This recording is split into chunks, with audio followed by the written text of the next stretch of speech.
ફૂલ screen કરજો. હરે Krishna. Yes પ્રભુજી.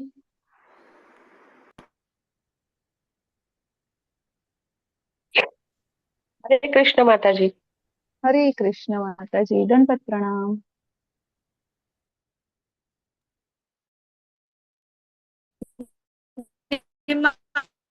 તો તમને વાંધો ના આવે માતાજી. કદાચ કોક વાર હા મ્યુટ ના થઈ જાય. એકચ્યુઅલી યસ માતાજી, એકચ્યુઅલી મેં કરેલું હતું પણ ઇકો આવતો હતો એટલે પાછું અચ્છા. ગયું.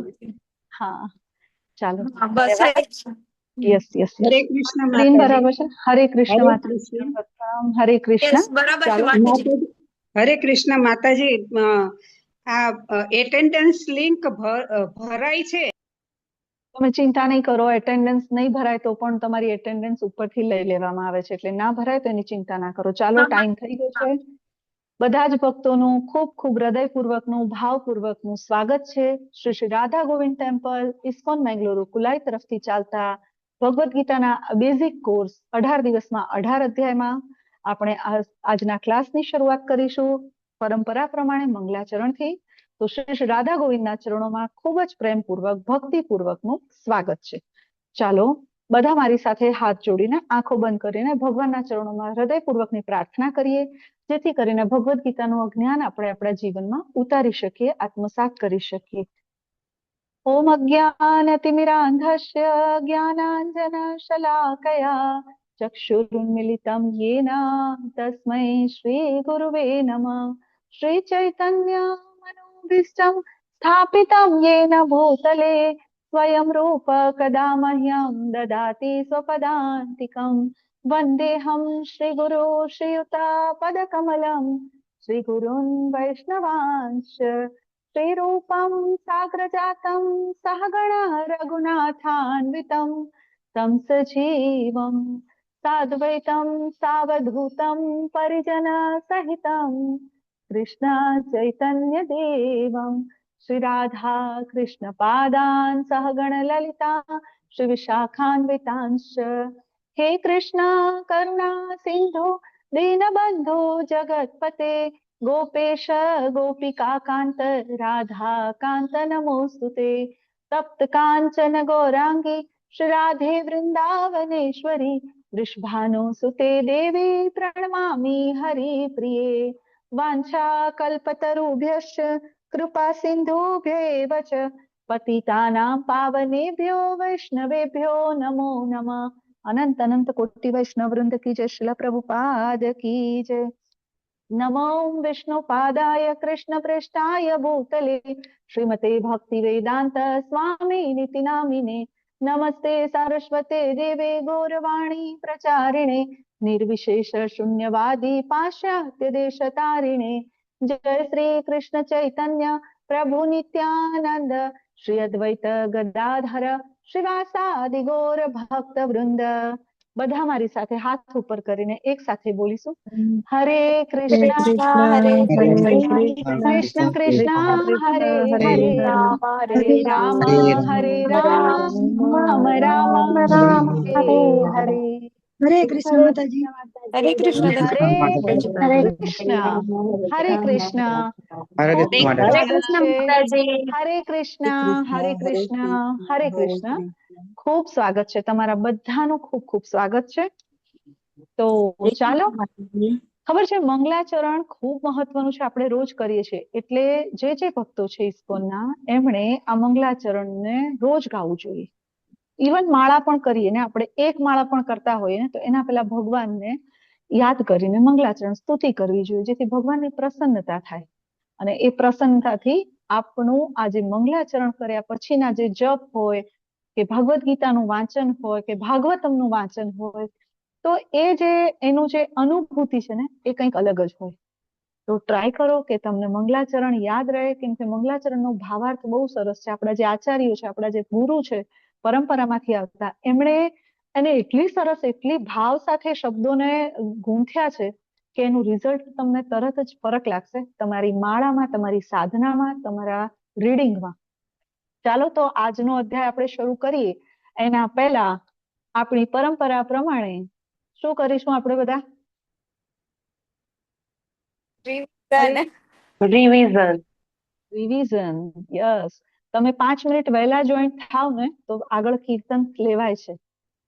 અને બહુ સરસ કીર્તન કર્યા પછી આપણે ક્લાસની શરૂઆત કરીએ છીએ. તો 4 વાગ્યાનો ક્લાસ હોય તો જનરલી અત્યારે બધાના શેડ્યુલ ફાસ્ટ છે એટલે બધા 4 ને 5, 4 ને 10 એમ કરતા કરતા જોડાય છે.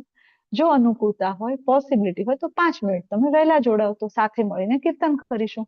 ચાલો તો રિવિઝન, રેઝ યોર હેન્ડ્સ અને શરૂ કરો કે આપણે કાલના ક્લાસમાં કયો અધ્યાય હતો અને એમાં શું ભણ્યા.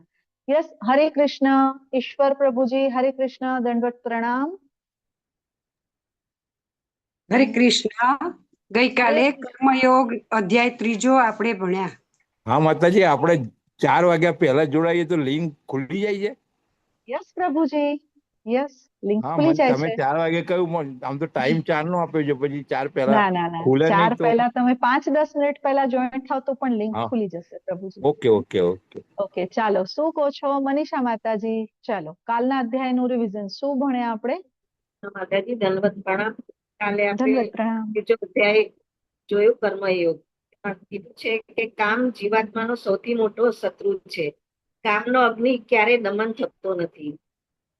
હરી બોલ માતાજી, ખૂબ સરસ. યસ, વિનય પ્રભુજી, હરે કૃષ્ણ. દંડવત પ્રણામ. દંડવત પ્રણામ.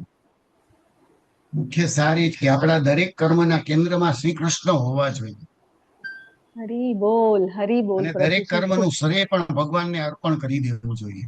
અર્પણ કરી દેવું જોઈએ. હરી હરી બોલ. યસ, રીટા માતાજી, હરે કૃષ્ણ. હરે કૃષ્ણ માતાજી. ગઈકાલે આપણે એવું શીખ્યા કે આપણે કર્મ કરવાનું કર્તવ્ય છે, આપણો અધિકાર છે, પણ એનું ફળની આશા નહીં રાખવી. ફળની આશા નહીં રાખવી. હરી હરી બોલ. વિનય પ્રભુજી, તમે અને માતાજી અરુણા માતાજી સાથે બેસો છો ક્લાસ અટેન્ડ કરવા માટે, રાઈટ? જી, સાથે બેસો. હરી હરી બોલ. ખૂબ સરસ. જો ભગવત પ્રાપ્તિના માર્ગ પર પતિ પત્ની સાથે ચાલ્યા તો રૂડું રૂપાળી કોઈ વસ્તુ હોય જ નહીં. પણ એનો મતલબ એવો નહીં કે આપણે પછી ઘરે ચાલુ કરી દેવાનું. વિનય પ્રભુ બેસે છે, તમારે બેસવું પડશે એવું નથી. બરાબર છે. ખૂબ સરસ પ્રભુજી. અરુણા માતાજી, હરે કૃષ્ણ. દંડવત પ્રણામ. યસ યસ, દંડવત પ્રણામ. ખૂબ ખૂબ સ્વાગત છે તમારું. યસ, કાશ્મીરા માતાજી, તમે હેન્ડ રેઝ કરો છો ફિઝિકલી. યસ, બોલો માતાજી, એડ કરો. શું એડ કરો છો? આપણી 5 ઇન્દ્રિયોને વશમાં રાખવી જોઈએ. હરી બોલ. બધા જ પ્રોબ્લેમ નું સોલ્યુશન. ખૂબ સરસ માતાજી. યસ, ખુશી માતાજી, હરે કૃષ્ણ. દંડવત પ્રણામ. હરે કૃષ્ણ માતાજી, દંડવત પ્રણામ. કાલે આપણે અધ્યાય 2 નો કન્ટિન્યુઅસમાં લાસ્ટ ક્વેશ્ચન નો આન્સર શીખ્યા અને આન્સર રૂપે ભગવાને સમજાવ્યું કે તમને કર્તવ્ય તો તમને કરવું જ પડશે. કોઈ પણ માણસ કામ કર્યા વગર રહી નહીં શકશે અને કામ કરશો તો કર્મબંધન લાગશે. તો એ કર્મબંધન ન લાગવા માટે એમણે આપણને સમજાવ્યું કે તમે તમારું હરેક કાર્ય શ્રી કૃષ્ણ ભાવનામૃત કરો અને કૃષ્ણને અર્પણ કરી દો. નાના રસોઈ બનાવવાથી લઈને ઓફિસના દરેક કાર્યમાં આપણે કૃષ્ણ ભાવનામૃત રાખીએ તો આપણે કર્મબંધનથી મુક્ત થશું અને આપણને હરી હરી બોલ માતાજી. હરે કૃષ્ણ. ખૂબ સરસ માતાજી, ખૂબ સરસ. યસ, પારુલ માતાજી, હરે કૃષ્ણ. હરે કૃષ્ણ. કાલે આપણે કર્મયોગ ભણ્યા. એમાં કર્મના અલગ અલગ વિકર્મ, નિષ્કર્મ કર્મ, અકર્મ અને મતલબ કઈ રીતનું કર્મ છે એ વિશે આપણે ભણ્યા કાલે.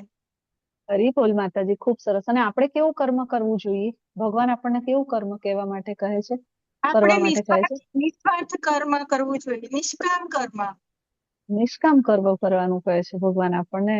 તો ફરી રિવાઇઝ કરવું પડશે. ચાલો ચાલો ચાલો, ખૂબ સરસ. યસ, ધારા માતાજી, હરે કૃષ્ણ. લઈએ માતાજી, રિવિઝન લઈએ આપણે. ચાલો ધારા માતાજી, અનમ્યુટ કરજો. તમે મ્યુટ છો માતાજી, તમે મ્યુટ છો. ધારા માતાજી, તમે મ્યુટ છો. આપણે કાલે એ શીખ્યા કે કળિયુગમાં યજ્ઞ એટલે નામ જાપ. કારણ કે બીજા યજ્ઞ તો અત્યારે બધાય કરી શકે એવી છે જ નહીં. હરી બોલ. ખૂબ સરસ. તો હરે કૃષ્ણ મહામંત્રનો નામ જપ એ જ કળિયુગનો યુગ ધર્મ છે. યસ, આકૃતિ માતાજી, હરે કૃષ્ણ. દંડવત પ્રણામ. હરે કૃષ્ણ માતાજી, દંડવત પ્રણામ. આપણે 3 ગુણો વિશેની પણ ચર્ચા કરી કે જીવ મિથ્યા અહંકારના પ્રભાવથી મોહગ્રસ્ત થઈને જે પણ કાર્ય કરે છે તો એવું માને છે કે હું કરું છું, પરંતુ એ ભૌતિક પ્રકૃતિના 3 ગુણોને દ્વારા થતા હોય છે. એ પણ આપણે સમજ્યા. હરે કૃષ્ણ માતાજી. હરી બોલ માતાજી, ખૂબ સરસ. Yes, Vivo Y35. તમારું નામ નથી પ્રભુજી માતાજી, કોણ છો? હરે કૃષ્ણ. દંડવત પ્રણામ. મારો દંડવત વિડીયો પ્રણામ. ત્યાંથી ઓફ કરી દીધો છે માતાજી, ત્યાંથી ઓફ થઈ ગયો છે. કોઈ ભાઈ, તમારું નામ શું છે માતાજી? મારું નામ કંચન પરમાર છે. કંચન પરમાર માતાજી છે, એમનો વિડીયો ઓન કરવા વિનંતી, એડમિન કોહોસ્ટ, અને એમનો રીનેમ પણ એમને કરી આપો. હરી બોલ માતાજી. ચાલો માતાજી મારો વિડીયો ઓફ થઈ ગયો છે. ભાઈ, જેના વિડીયો ઓન ઓફ હોય એને ઓન કરો. તમને બધાને એક વિનંતી કે તમે બધા અહીંયા જોડાવ છો, ઓનલાઈન પ્લેટફોર્મ પર જોડાઈએ છીએ, તો જરાક બધાને તમારું ઘર દેખાય, ઘરની સિચ્યુએશન દેખાય, ક્યાં તિજોરી પડી છે આવું દેખાય, તો એ અમને બતાવશો નહીં, કેમ કે લોકો તમારી તિજોરી જોવે એવું અમે ઈચ્છતા નથી. બરાબર? તો ખાલી અમે તમને જોઈ શકીએ. જેવી રીતે હું અને મારા પાછળ મારા ઘરની મારી દિવાલ દેખાય છે, એવી રીતે બધાને બેસવા માટે વિનંતી. અમારા એડમિન કોહોસ્ટને થોડું રિસ્ટ્રિક્ટ કરીને કહેવામાં આવ્યું છે સ્ટ્રિક્ટલી કે ભાઈ બેકગ્રાઉન્ડમાં બીજી કોઈ વસ્તુઓ દેખાય તો તમારે થોડું ધ્યાન રાખીને વિડીયોને ઓફ કરવા, એટલા માટે. બાકી બીજું કોઈ કારણ નથી. ચાલો તો રિવિઝન, જેમ તમે કહ્યું એમ કે આપણે થોડુંક ફાસ્ટ ફોરવર્ડ. અધ્યાય 1, અર્જુન દ્વારા સૈન્ય નિરીક્ષણ, દુર્યોધન, ધૃતરાષ્ટ્ર અને અર્જુનની મનસ્થિતિ, ધૃતરાષ્ટ્રની મનસ્થિતિ, પછી શંખનાદ, પછી અર્જુનના ભગવાન સામે યુદ્ધ ન કરવાના 5 કારણો, કરુણા, કોઈ આનંદ નથી, પાપનો ભય, કૌટુંબિક પરંપરાનો નાશ અને અનિર્ણયકતા. બીજો અધ્યાય ગીતાનો સાર, ભગવાન દ્વારા અર્જુનના બધા જ કારણો અને પ્રશ્નોનું સમાધાન. કયા લેવલે? તો અર્જુન ભગવાનને કહે છે કે ધર્મની રીતે તો મારે આ યુદ્ધ ન કરવું જોઈએ ને, તો અર્જુન ભગવાન સમજાવે છે કે ભાઈ, ધર્મથી ઉપર એક શાસ્ત્ર છે, ભક્તિ શાસ્ત્ર. ધર્મ તું સાક્ષાત ભગવત પ્રણીતમ. હું જે કહું એ જ ધર્મ છે, તો તારે તારી ચિંતા કરવાની જરૂર નથી. તો ભગવાન એના બધા જ પ્રશ્નોના જવાબ આપે છે. સાથે સાથે ભગવાન દરેક વસ્તુના નવી નવી ફિલોસોફી આપે છે. પહેલી કરુણા તો કે છે તું શરીર નથી આત્મા છે, સાંખ્ય યોગ આપે છે. કોઈ આનંદ નથી તો ભગવાન કે છે તારા 2 હાથમાં લાડુ છે, કેમ તને આનંદ નથી? પછી કે છે પાપનો ભય લાગે તો કે તારે ચિંતા કરવાની જરૂર નથી. ભગવાન માટે, ભગવાનની પ્રસન્નતા માટે જયારે કોઈ પણ કાર્ય કર્યું હોય તો એમાં પાપ લાગતું નથી. હનુમાનજીનું ઉદાહરણ આપે છે ભગવાન. પછી આગળ કે છે કે પરંપરાનો નાશ થઈ જશે તો કે ભાઈ, તારે ચિંતા કરવાની ક્યાં જરૂર છે? યુધિષ્ઠિર મહારાજ તો ધર્મરાજ છે, તો એ તો જયારે રાજગાદી પર બેસે તો રામ રાજ્ય હશે, સારી પરંપરાઓ હશે, તું ચિંતા ના કર. તો કે અનિર્ણયકતા, હું શું કરું ભગવાન? હજી સમજાતું નથી. તો ભગવાન કે છે કે વ્યવસાયિકનિકા બુદ્ધિ, તારી બુદ્ધિને ભગવાનમાં લગાડ. અને ભગવાનમાં જયારે બુદ્ધિ લાગે છે ત્યારે ભક્તને કોઈ સંશય રહેતો નથી કે શું કરવું અને શું ના કરવું. આમ કહીને બધું અર્જુન સામે પીરસ્યું એટલે અર્જુન વળી પાછા કન્ફ્યુઝ. ભક્તિમાં, અરે કર્મ માર્ગ પર ચાલુ, ત્યાગ માર્ગ પર ચાલુ કે જ્ઞાન માર્ગ પર ચાલુ?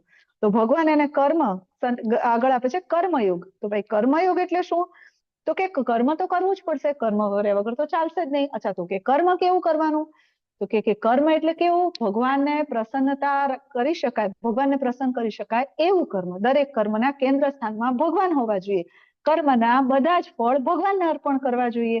રાઈટ? તો આ પ્રકારે જો કોઈ તું કર્મ કરીશ કે જેના કેન્દ્ર સ્થાને ભગવાન હોય, યજ્ઞ અર્થાત કર્મણો. યજ્ઞ અર્થાત કર્મ એટલે કાં તો ભગવાન માટે કર્મ કરો અને કાં તો નિયત કર્તવ્યો કરીને એના ફળ ભગવાનને અર્પણ કરો. તો ભગવાન આ રીતે અર્જુનને કર્મયોગ સમજાવે છે. હવે જ્યારે ટૂંકમાં ભગવાન એવું કહે છે કે કર્મને બદલવાની જરૂર નથી. બદલવાનું શું છે? આપણી કોન્શિયસનેસ. કર્મ પાછળ થતો જે ભાવ છે, જે કોન્શિયસનેસ છે, એને બદલવાનું છે, કર્મને બદલવાનું નથી. તો ભગવાન આ રીતે અર્જુનને અધ્યાય 3 સુધી આગળ આપે છે. અત્યાર સુધીના અધ્યાયમાં ભગવાન બધે જ અર્જુન ક્વેશ્ચન પૂછતા હતા અને ભગવાન જવાબ આપતા હતા. આજના અધ્યાય તરફ આપણે આગળ વધીએ તો આજના અધ્યાયમાં આપણે જોઈશું કે આજના અધ્યાયની અંદર ભગવાન અર્જુનનો ક્વેશ્ચન પૂછવાની રાહ જોતા નથી. ભગવાન સીધું જ આગળનો, એકચ્યુઅલી અધ્યાય જુદા જુદા નથી, આપણે જાણી ચૂક્યા ને. આ બધું એક સિક્વન્સમાં ચાલી રહ્યું છે. આખી એક સિરીઝ છે, એની જુદી જુદી સિઝન છે. તમે આગળની સિઝનમાં કયા એપિસોડ જોયા છે એને યાદ રાખવાનું છે. મારે આ લેંગ્વેજમાં એટલે સમજાવવું પડે કે અત્યારે ભાઈ સિરીઝના જમાના છે, બધા સિરીઝો જોવામાં પડ્યા છે. તો આખી એક સિરીઝ છે, 18 સિઝન વાળી સિરીઝ છે, અને દરેક સિઝન ની અંદર અલગ અલગ એપિસોડ છે. આગળના એપિસોડ ને યાદ રાખશો તો જ પાછળના એપિસોડમાં ખબર પડશે કે હીરોએ ગયા એપિસોડમાં અહીંયા આગળ પૂરું કર્યું હતું, નવી એપિસોડ અહીંથી ચાલુ થાય છે. રાઈટ?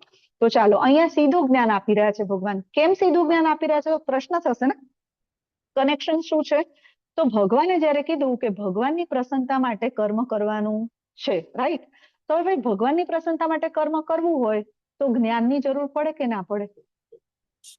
આપણને એવું કેવી રીતે સમજાય કે ભગવાન શું કરીશું તો ભગવાન પ્રસન્ન થશે? યસ, મનીષા માતાજી, તમારો હેન્ડ રેઝ છે. તમને કોઈ કંઈ કેવું છે તમારે? હરે કૃષ્ણ. ના માતાજી, મેં નથી કર્યું. ઓકે, મનીષા વેલારી માતાજી, બંધ થઈ ગઈ. કઈ પૂછવું છે માતાજી તમારે? તમારો હેન્ડ રેઝ છે. માતાજી તમે મ્યુટ છો, તમે મ્યુટ છો. ના માતાજી, મેં નહીં કર્યો. મેં પોઈન્ટ બોલી ગઈ પહેલા.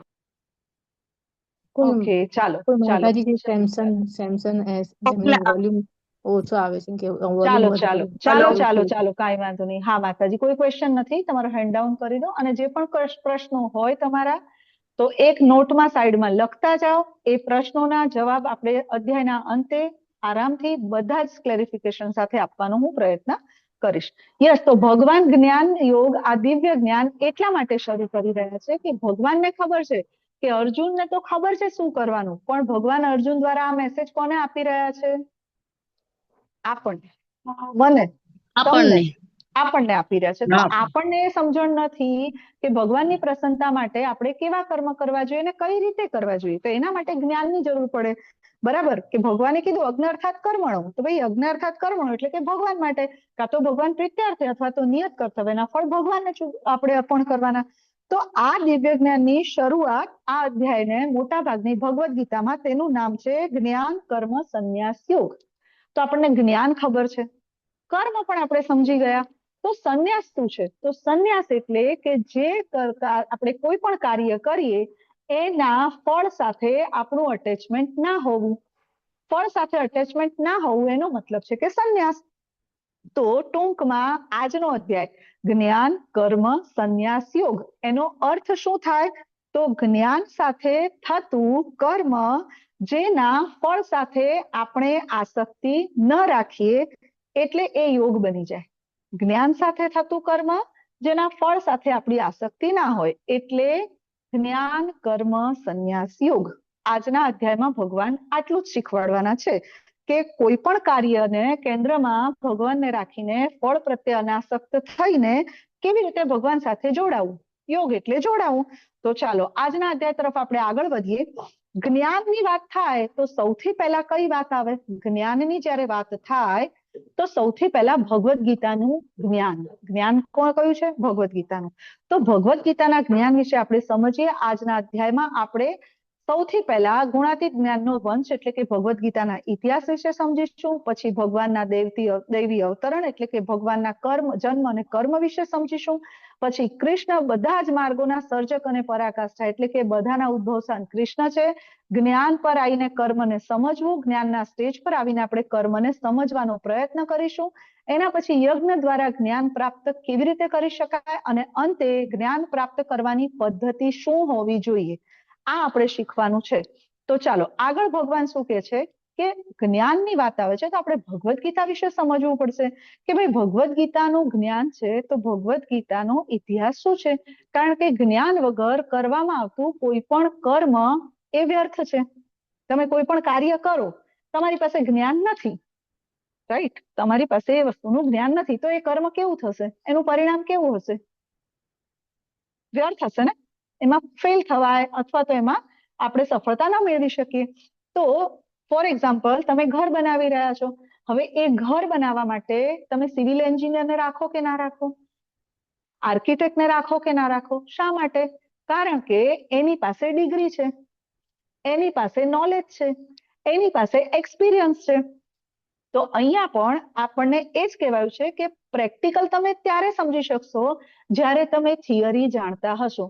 સ્કૂલમાં સાયન્સમાં જે હતા એ લોકો અથવા તો જેમના બાળકો અત્યારે સાયન્સમાં છે એમને ખબર છે ને લેબમાં લઈ જાય છે ને છોકરાઓને પ્રેક્ટિકલ કરવા માટે, પણ પ્રેક્ટિકલ કરતા પહેલા ક્લાસરૂમમાં ટીચર એમને થિયરી સમજાવે છે. એક્ઝેક્ટલી ભગવાન આપણને પાછળના અધ્યાયમાં પ્રેક્ટિકલ આપવાના છે, પાછળના 11મા અધ્યાયમાં આપણને પ્રેક્ટિકલ આપવાના છે, પણ એના પહેલા ભગવાન અહીંયા થિયરી સમજાવવા માંગે છે. તો ભાઈ થિયરી સાથે જે પ્રેક્ટિકલ કરવામાં આવે એમાં આપણને સફળતા મળે.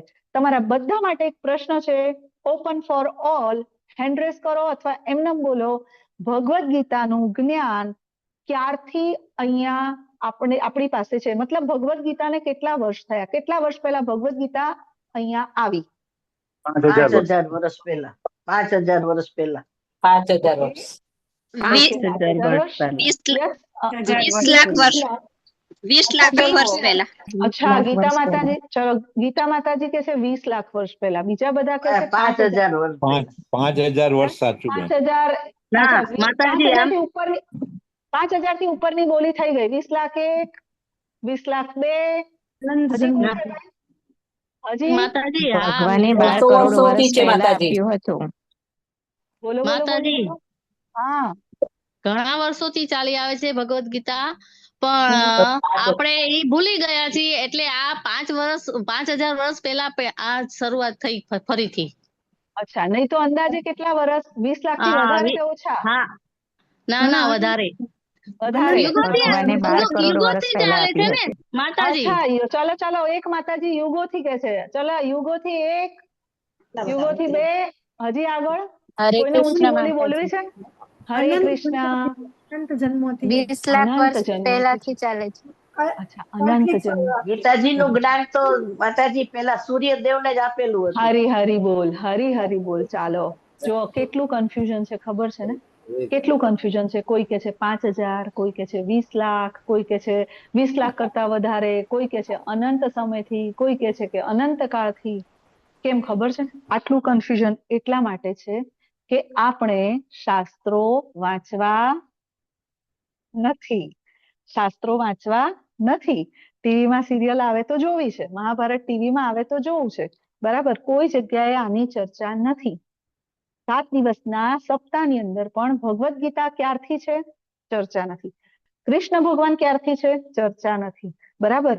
નંદ ઘેરા આનંદ ભયો જય કનૈયા લાલ કી નંદ મહોત્સવ કરીને આપણને ઘરે આવી જઈએ છીએ 7 દિવસમાં. કોઈ ભગવદ ગીતાની ડીપમાં ચર્ચા કરી રહ્યું નથી. તો ભગવદ ગીતા બધાને, આપણને, તમને, મને બધાને, જયારે મેં ક્લાસ નથી અટેન્ડ કર્યા તો મને પણ એવું જ હતું કે કૃષ્ણ ભગવાન દ્વાપર યુગમાં આવ્યા, મથુરાની જેલમાં ભગવાનનો જન્મ થયો, કુરુક્ષેત્રની યુદ્ધ ભૂમિ પર ભગવાન શ્રી કૃષ્ણ અર્જુનને ભગવદ ગીતા આપી આજથી 5000 વર્ષ પહેલા, બરાબર છે? આપણને આટલું જ જણાવવામાં આવ્યું છે. આપણે ઘરે આપણા બાળકોને ભગવદ ગીતા વંચાવતા નથી, સ્કૂલમાં ભગવદ ગીતાનું જ્ઞાન આપવામાં આવતું નથી, તો ક્યાંથી ખબર હોય? ચાલો, તો આજે આપણે એ જોવાનું છે કે ભગવદ ગીતા ક્યારથી છે, રાઈટ? તો ભાઈ ભગવાન અહીંયા સૌથી પહેલા કે છે કે ભગવાન શું કે છે? શ્રી ભગવાન ઉવાચ ઇમં વિવસ્વતે યોગમ પ્રોક્તવાન અવ્યયમ વિવસ્વાનાન મનવે પ્રાહ મનોરીક્ષ્વા કવે બ્રવીત. ભગવાન શું કે છે કે પુરુષોત્તમ પરમેશ્વર ભગવાન કૃષ્ણ કહ્યું, મેં આ અવિનાશી યોગના વિજ્ઞાનનો ઉપદેશ સૂર્યદેવ વિવસ્વાનને આપ્યો, અને વિવસ્વાન તે માનવોના પિતા મનુને આપ્યો, અને એના બાદ મનુએ તે ઉપદેશ ઇક્ષ્વાકુ મહારાજને આપ્યો. જો ભગવાન કેવું કે છે? પહેલા તો ભગવાન કે છે કે કેવું જ્ઞાન? કેવું જ્ઞાન?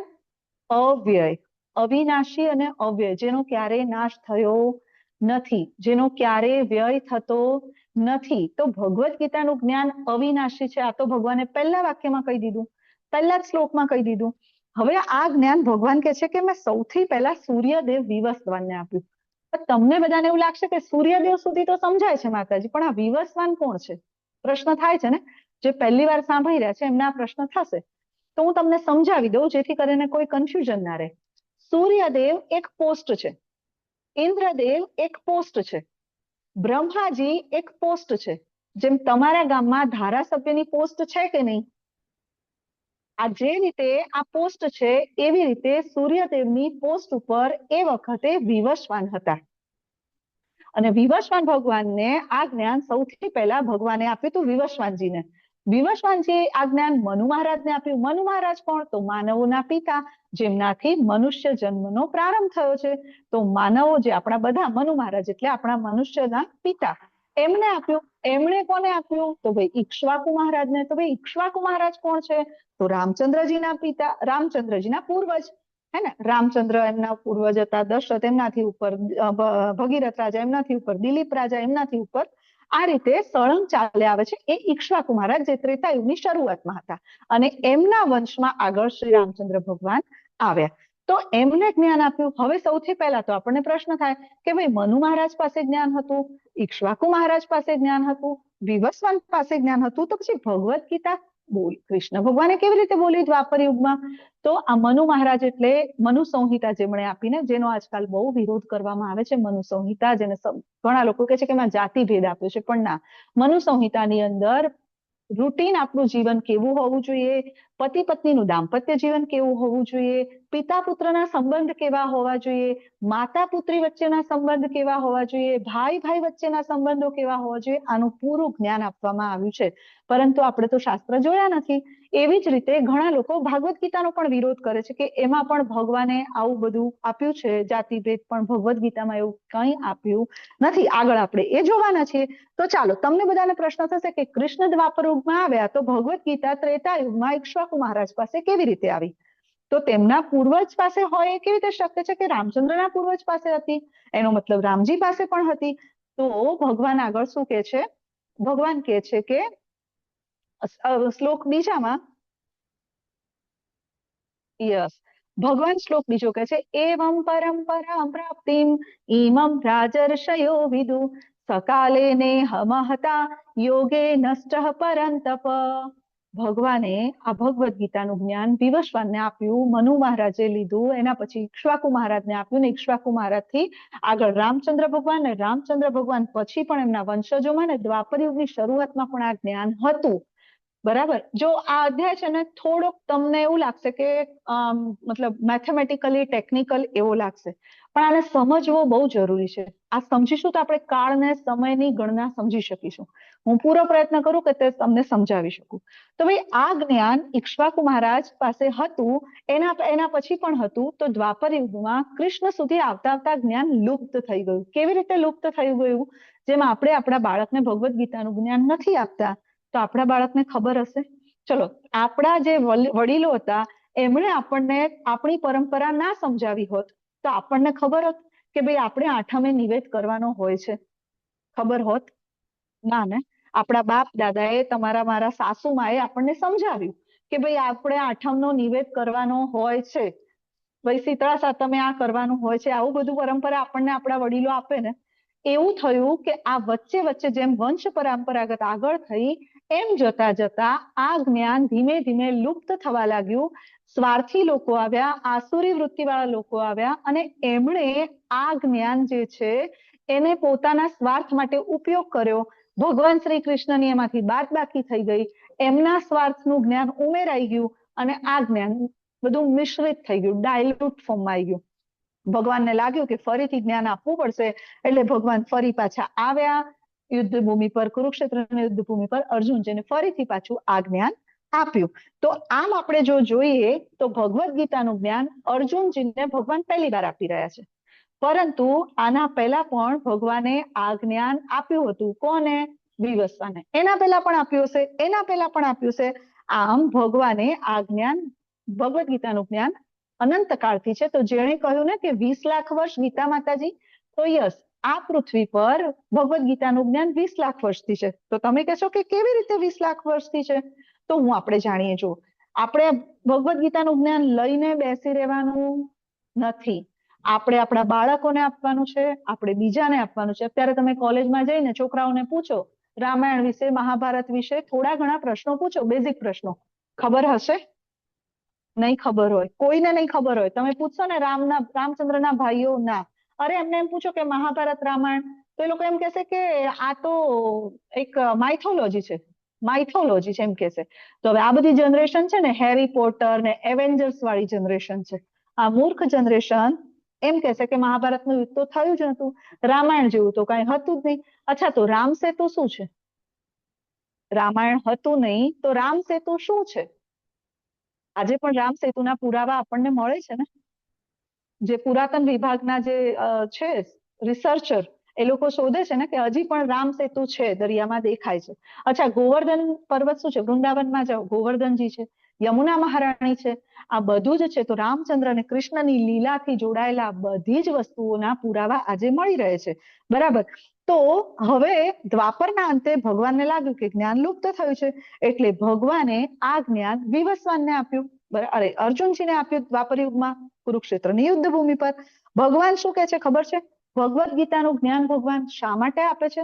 તો ભગવાન કે છે કે જ્યારે જ્યારે ધર્મની હાનિ થાય છે, જ્યારે જ્યારે અધર્મનો વિજય થાય છે, ત્યારે ત્યારે ભગવાન આ જ્ઞાન આપવા આવે છે. યદા યદા હિ ધર્મસ્ય ગ્લાનિર ભવતી ભારત. તો ભગવાન વારંવાર આ જ્ઞાન આપે છે. આ પહેલા બે શ્લોક ખૂબ જ મહત્વના છે. આ પહેલા બંને શ્લોક પરથી આપણને એ સમજાય છે કે ભગવદ્ ગીતા ક્યારથી અસ્તિત્વમાં છે. ભગવદ્ ગીતા અનાદિકાળથી અસ્તિત્વમાં છે અને પૃથ્વી પર અંદાજે 20 લાખ વર્ષથી ભગવદ્ ગીતા છે. હવે આ જ્ઞાન ક્યાંથી લેવું જોઈએ? તો યુટ્યુબ, ફેસબુક, વોટ્સઅપ યુનિવર્સિટીમાંથી તો બિલકુલ ના લેવું જોઈએ. જ્ઞાન ક્યાંથી લેવું એ પ્રશ્ન થાય તો કોઈ પણ વ્યક્તિ પાસેથી જ્ઞાન લેવું જોઈએ નહીં. અચ્છા માતાજી, તમે કહો એટલે મારે માની લેવાનું? તો નહીં. પદ્મ પુરાણની અંદર ભગવાને લખ્યું છે કે પદ્મ પુરાણની અંદર બાજુમાં તમને શ્લોક સાથે એના ભાષાંતર સાથે આપ્યું છે કે ભગવાન કૃષ્ણએ જ્ઞાન જેમ વિવસ્વાનને આપ્યું ને, એમ ભગવાન કૃષ્ણએ આ જ્ઞાન બીજા 4 લોકોને આપ્યું છે અને એમના દ્વારા જે સીધી પરંપરા આવે છે, આપણે જ્ઞાન એમાંથી લેવું જોઈએ. આપણે બધા જાણીએ છીએ કે બ્રહ્માજી ભગવાન ગર્ભોદક્ષાય વિષ્ણુના નાભી કમળમાંથી પ્રગટ થયા હતા. ત્યારે ભગવાને સૌ પ્રથમ બ્રહ્માજીના હૃદયમાં આ જ્ઞાન પ્રગટ કર્યું. બરાબર. હવે આ જ્ઞાન જ્યારે બ્રહ્માજીના હૃદયમાં પ્રગટ થયું એટલે બ્રહ્માજી દ્વારા જે પરંપરા ચાલુ થઈને એને એ બ્રહ્મ સંપ્રદાય, એમાં આગળ જતા જતા ધીમે ધીમે મધ્વાચાર્ય આવ્યા એટલે એને મધ્વાચાર્ય સંપ્રદાય તરીકે પણ. એટલે આ જે બ્રહ્માજી દ્વારા જે પરંપરા ચાલી આવે છે એ પરંપરાનું નામ છે બ્રહ્મ મધ્વ ગૌડ્ય વૈષ્ણવ પરંપરા, એટલે કે જેમાં ઇસ્કોન આવે છે. તો ઘણા લોકો એમ કે ને કે ભાઈ ઇસ્કોન, તો ઇસ્કોન કોઈ ધર્મ નથી, કોઈ સંપ્રદાય નથી, હે ને. ઇસ્કોન સંપ્રદાયનું નામ તો શું છે? બ્રહ્મ મધ્વ ગૌડ્ય વૈષ્ણવ સંપ્રદાય. ઇસ્કોન એ કોઈ સંપ્રદાય નથી. તો ઇસ્કોનની ભગવદ્ ગીતાનું નામ શું છે? યથારૂપ, as it is. Bhagavad Gita as it is. ભાઈ એને એઝ ઇટ ઇઝ કેમ કહેવાય છે? શા માટે એને એઝ ઇટ ઇઝ કહેવાય છે? તો એટલા માટે કે ભગવદ્ ગીતામાં જે જ્ઞાન છે એ કૃષ્ણ ભગવાને જેવી રીતે જ્ઞાન બ્રહ્માજીને આપ્યું હતું ને, એ જ રીતે વર્ડ ટુ વર્ડ કોઈ ચેન્જ કર્યા વગર ભગવદ્ ગીતામાં એ જ્ઞાન આપવામાં આવેલું છે. પ્રભુપાદે, અમારા આચાર્ય પ્રભુપાદે એના દરેક શબ્દને ટ્રાન્સેન્ડેન્ટલ એ જ શબ્દોમાં કયા છે જે રીતે ભગવાન કૃષ્ણએ બ્રહ્માજીને જ્ઞાન આપ્યું હતું. બરાબર. તો ઇસ્કોનની ભગવદ્ ગીતા વાંચીને લાખો લોકો ભક્ત બન્યા છે. ભગવદ્ ગીતા વાંચીને લોકો ભક્ત બન્યા છે, કૃષ્ણને પ્રેમ કરતા થઈ ગયા છે. હવે વિચારો કે ઘણા લોકો શું કહે છે ખબર છે? ઇસ્કોન વાળા બ્રેન વોશ કરે છે. આવા સ્ટેટમેન્ટ બહાર આવે છે. કેમ કેવી રીતે બ્રેન વોશ કરે છે? તો કે તિલક કરતો થઈ જાય છે માણસ, કંઠી પહેરતો થઈ જાય છે, માળા કરતો થઈ જાય છે, ધોતી પહેરે છે, શિખા રાખે છે અને આખો દિવસ માતાજીઓ કે પ્રભુજી જેને જુઓ તો હરે કૃષ્ણ કૃષ્ણ કૃષ્ણ હરે હરે, હરે રામ રામ રામ હરે હરે, આવું કરતા થઈ જાય છે. તો મને એમ કહો કે ભગવદ્ ગીતા વાંચીને માણસ ભક્ત ના બને તો શું બને? ભગવદ્ ગીતા વાંચીને માણસ ભક્ત ના બને તો શું બને? ગુંડો મવાલી બને, ચોર ઉચ્ચક્કો બને, શું બને? ટેરરિસ્ટ બને, આતંકવાદી બને. તો ભગવદ્ ગીતા વાંચીને ભગવાનનું જ્ઞાન લઈને ભક્તો બનવાનું છે. તો ઇસ્કોન શું બનાવે છે? જ્ઞાન આપે છે, ભક્ત બનાવે છે. તો ઇસ્કોનમાં તમે શું ઈચ્છો? તમારું બાળક ભગવદ્ ગીતા વાંચીને ભક્ત ના બને તો શું બને? શું ઈચ્છો છો? વ્યસન કરતા શીખે, જુગાર રમતા શીખે? તો આપણે આપણા બાળકને જયારે ભક્ત બનાવવું છે તો એને ભગવદ્ ગીતા વાંચતા તો શીખવાડવું જ પડશે. તો ભગવાન પોતે કહે છે ને, સર્વ ધર્માન પરિત્યજ્ય મામ એકમ શરણમ વ્રજ. બધા ધર્મોનો ત્યાગ કરીને, બધી વસ્તુઓનો ત્યાગ કરીને તું મારા શરણે આવી જા. હું તારું સર્વ પાપોમાંથી તારો ઉદ્ધાર કરીશ અને તો તારે ડરવાની જરૂર નથી. તો આમ ભગવાને બ્રહ્માજીના હૃદયમાં જેમ જ્ઞાન પ્રગટ કર્યું એ બ્રહ્મ સંપ્રદાય, એવી જ રીતે ભગવાન શ્રી કૃષ્ણએ લક્ષ્મીજીના હૃદયમાં જ્ઞાન પ્રગટ કર્યું. એટલે એને ઓળખાય છે શ્રી સંપ્રદાય. શ્રી સંપ્રદાયમાં આગળ રામાનુજાચાર્ય આવ્યા. આપણે જોઈએ છીએ ને સાઉથમાં તિરુપતિ બાલાજી, તો ત્યાં રામાનુજાચાર્યનું મોટું સરસ સ્ટેચ્યુ છે, તો એ રામાનુજાચાર્ય. એવી જ રીતે આગળ જતા ભગવાને શિવજીના હૃદયમાં જ્ઞાન ઉત્પન્ન કર્યું, તો શિવજીના સંપ્રદાયમાં તો રુદ્ર સંપ્રદાય. હવે રુદ્ર સંપ્રદાયની આગળ ધીમે ધીમે આવ્યા વિષ્ણુ પ્રસાદ એટલે કે શ્રીપાદ વલ્લભાચાર્ય, જેમણે પુષ્ટિ માર્ગની શરૂઆત કરી, જેમણે બધાને કૃષ્ણ ભક્તિ આપી. આપણા ગુજરાતની અંદર બધે હવેલીના મંદિર છે ને કૃષ્ણના, છે કે નહીં? તો એમણે પણ કૃષ્ણ ભક્તિ આપી. અને એવી જ રીતે ચાર કુમાર બ્રહ્માજીના માનસ પુત્ર, ચાર કુમારો જે છે સનક, સનાતન, સનાતન અને સનત, આ ચારે કુમારોના હૃદયમાં પણ ભગવાને જ્ઞાન ઉત્પન્ન કર્યું. અને એમાં આગળ જે આવ્યા એ નિમ્બાર્કાચાર્ય, એટલે એમને નિમ્બાર્ક સંપ્રદાય તરીકે ઓળખાવામાં આવે છે. તો આ બધા જ જે સંપ્રદાય છે બ્રહ્મ, શ્રી, રુદ્ર અને કુમાર, આ ચારે સંપ્રદાય સિવાયના બાકીના કોઈ પણ સંપ્રદાય છે નહીં. ભગવાને આ ચાર જ પરંપરા આપી છે, આના સિવાય બીજી કોઈ પરંપરા નથી.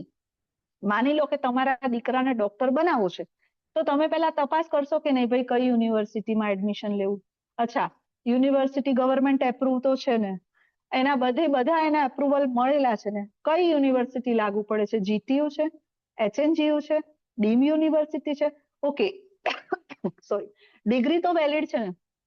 એવું તો નહીં થાય ને કે 5 વર્ષ ભણશે અને 5-5.5 વર્ષ ભણ્યા પછી ખબર પડે કે ભાઈ આને તો ગવર્મેન્ટ માન્યતા જ નથી, તો શું થાય? બધું ભણેલું વ્યર્થ. ડિગ્રી ગણો કે રદ્દી ગણો, થાય કે ના થાય? જો ભૌતિક જગતમાં આવું છે તો આધ્યાત્મિક જગતમાં પણ આવું જ છે.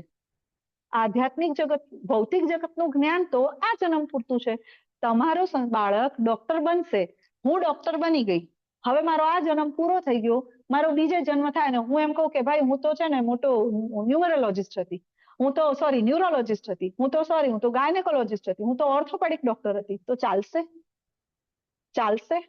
મારું એ જ્ઞાન બીજા જન્મમાં ચાલશે? મને કોઈ કહેશે કે હા હા તમે ડોક્ટર છો, ઓપરેશન કરો? નહીં ને. પણ ભગવાન ગેરંટી આપે છે, ભગવાન ગેરંટી આપે છે કે આ જન્મમાં તમારું લીધેલું જ્ઞાન આવતા જન્મમાં, જ્યાંથી અહીંયા છૂટ્યું છે ને, આવતા જન્મમાં ત્યાંથી જ શરૂ થશે. આગળના અધ્યાયમાં આને આપણે પ્રૂફ સાથે સમજીશું. તમે મારી સાથે બન્યા જ રહ્યા છો તો આપણે આગળ આને જોઈશું. તો ભગવાન શ્રી કૃષ્ણ હોય, રામ હોય કે વિષ્ણુ, બધા વિષ્ણુ તત્વ છે. આ બધાના વિશે જો જાણવું હોય, ભગવાન વિશે જ્ઞાન લેવું હોય, તો આ ચાર પરંપરા સિવાય બીજે કોઈ જગ્યાએથી જ્ઞાન લેવું નહીં. આ ચાર જ ઓથેન્ટિક સંપ્રદાય છે. કયા ચાર? બ્રહ્મ, શ્રી, રુદ્ર અને કુમાર. આ તમારી સામે જે ચાર છે ને, આ ચાર મુખ્ય સંપ્રદાય છે. કોઈ પણ વ્યક્તિ તમને જ્ઞાન આપે, કોઈ પણ વ્યક્તિ તમને કંઈ કહે, તો પહેલા એને પૂછવાનું, ભાઈ તમે, તમારા ગુરુ કોણ? અચ્છા, તો તમે કઈ પરંપરામાંથી આવો? આ જાણ્યા પછી જ જ્ઞાન લેવું. જેમ કે પરંપરા કોને કહી શકાય? તો જુઓ, આ છે ઇસ્કોનની પરંપરા છે ને, આ અમારા આચાર્ય પ્રભુપાદ છે, આ એમના ગુરુ છે ભક્તિ સિદ્ધાંત સરસ્વતી ઠાકુર. આગળ જતા જતા આ બધી જ પરંપરા દેખાય છે. આમાં આગળ ચૈતન્ય મહાપ્રભુ આવે, એનાથી આગળ જાઓ તો આગળ જો ધીમે ધીમે આ બધા મધ્વાચાર્ય આવે, મધ્વાચાર્યથી આગળ જાઓ તો નારદ, દેવર્ષિ નારદ આવે, એનાથી આગળ જાઓ તો બ્રહ્માજી આવે ને એનાથી ઉપર છે કૃષ્ણ. તો આ જે છે ને, આને પરંપરા કહેવાય. આ પરંપરા એટલે કે કોને પરંપરાને સમજવું હોય તો છેલ્લે અંતે મૂળમાં કૃષ્ણ હોવા જોઈએ. એટલા માટે તો કહેવાય છે ને, કૃષ્ણમ વંદે જગતગુરુ. કૃષ્ણમ વંદે જગતગુરુ કેમ કહેવાય છે? કારણ કે બધી જે ચાર પરંપરા છે ને એના મૂળ કૃષ્ણમાં છે.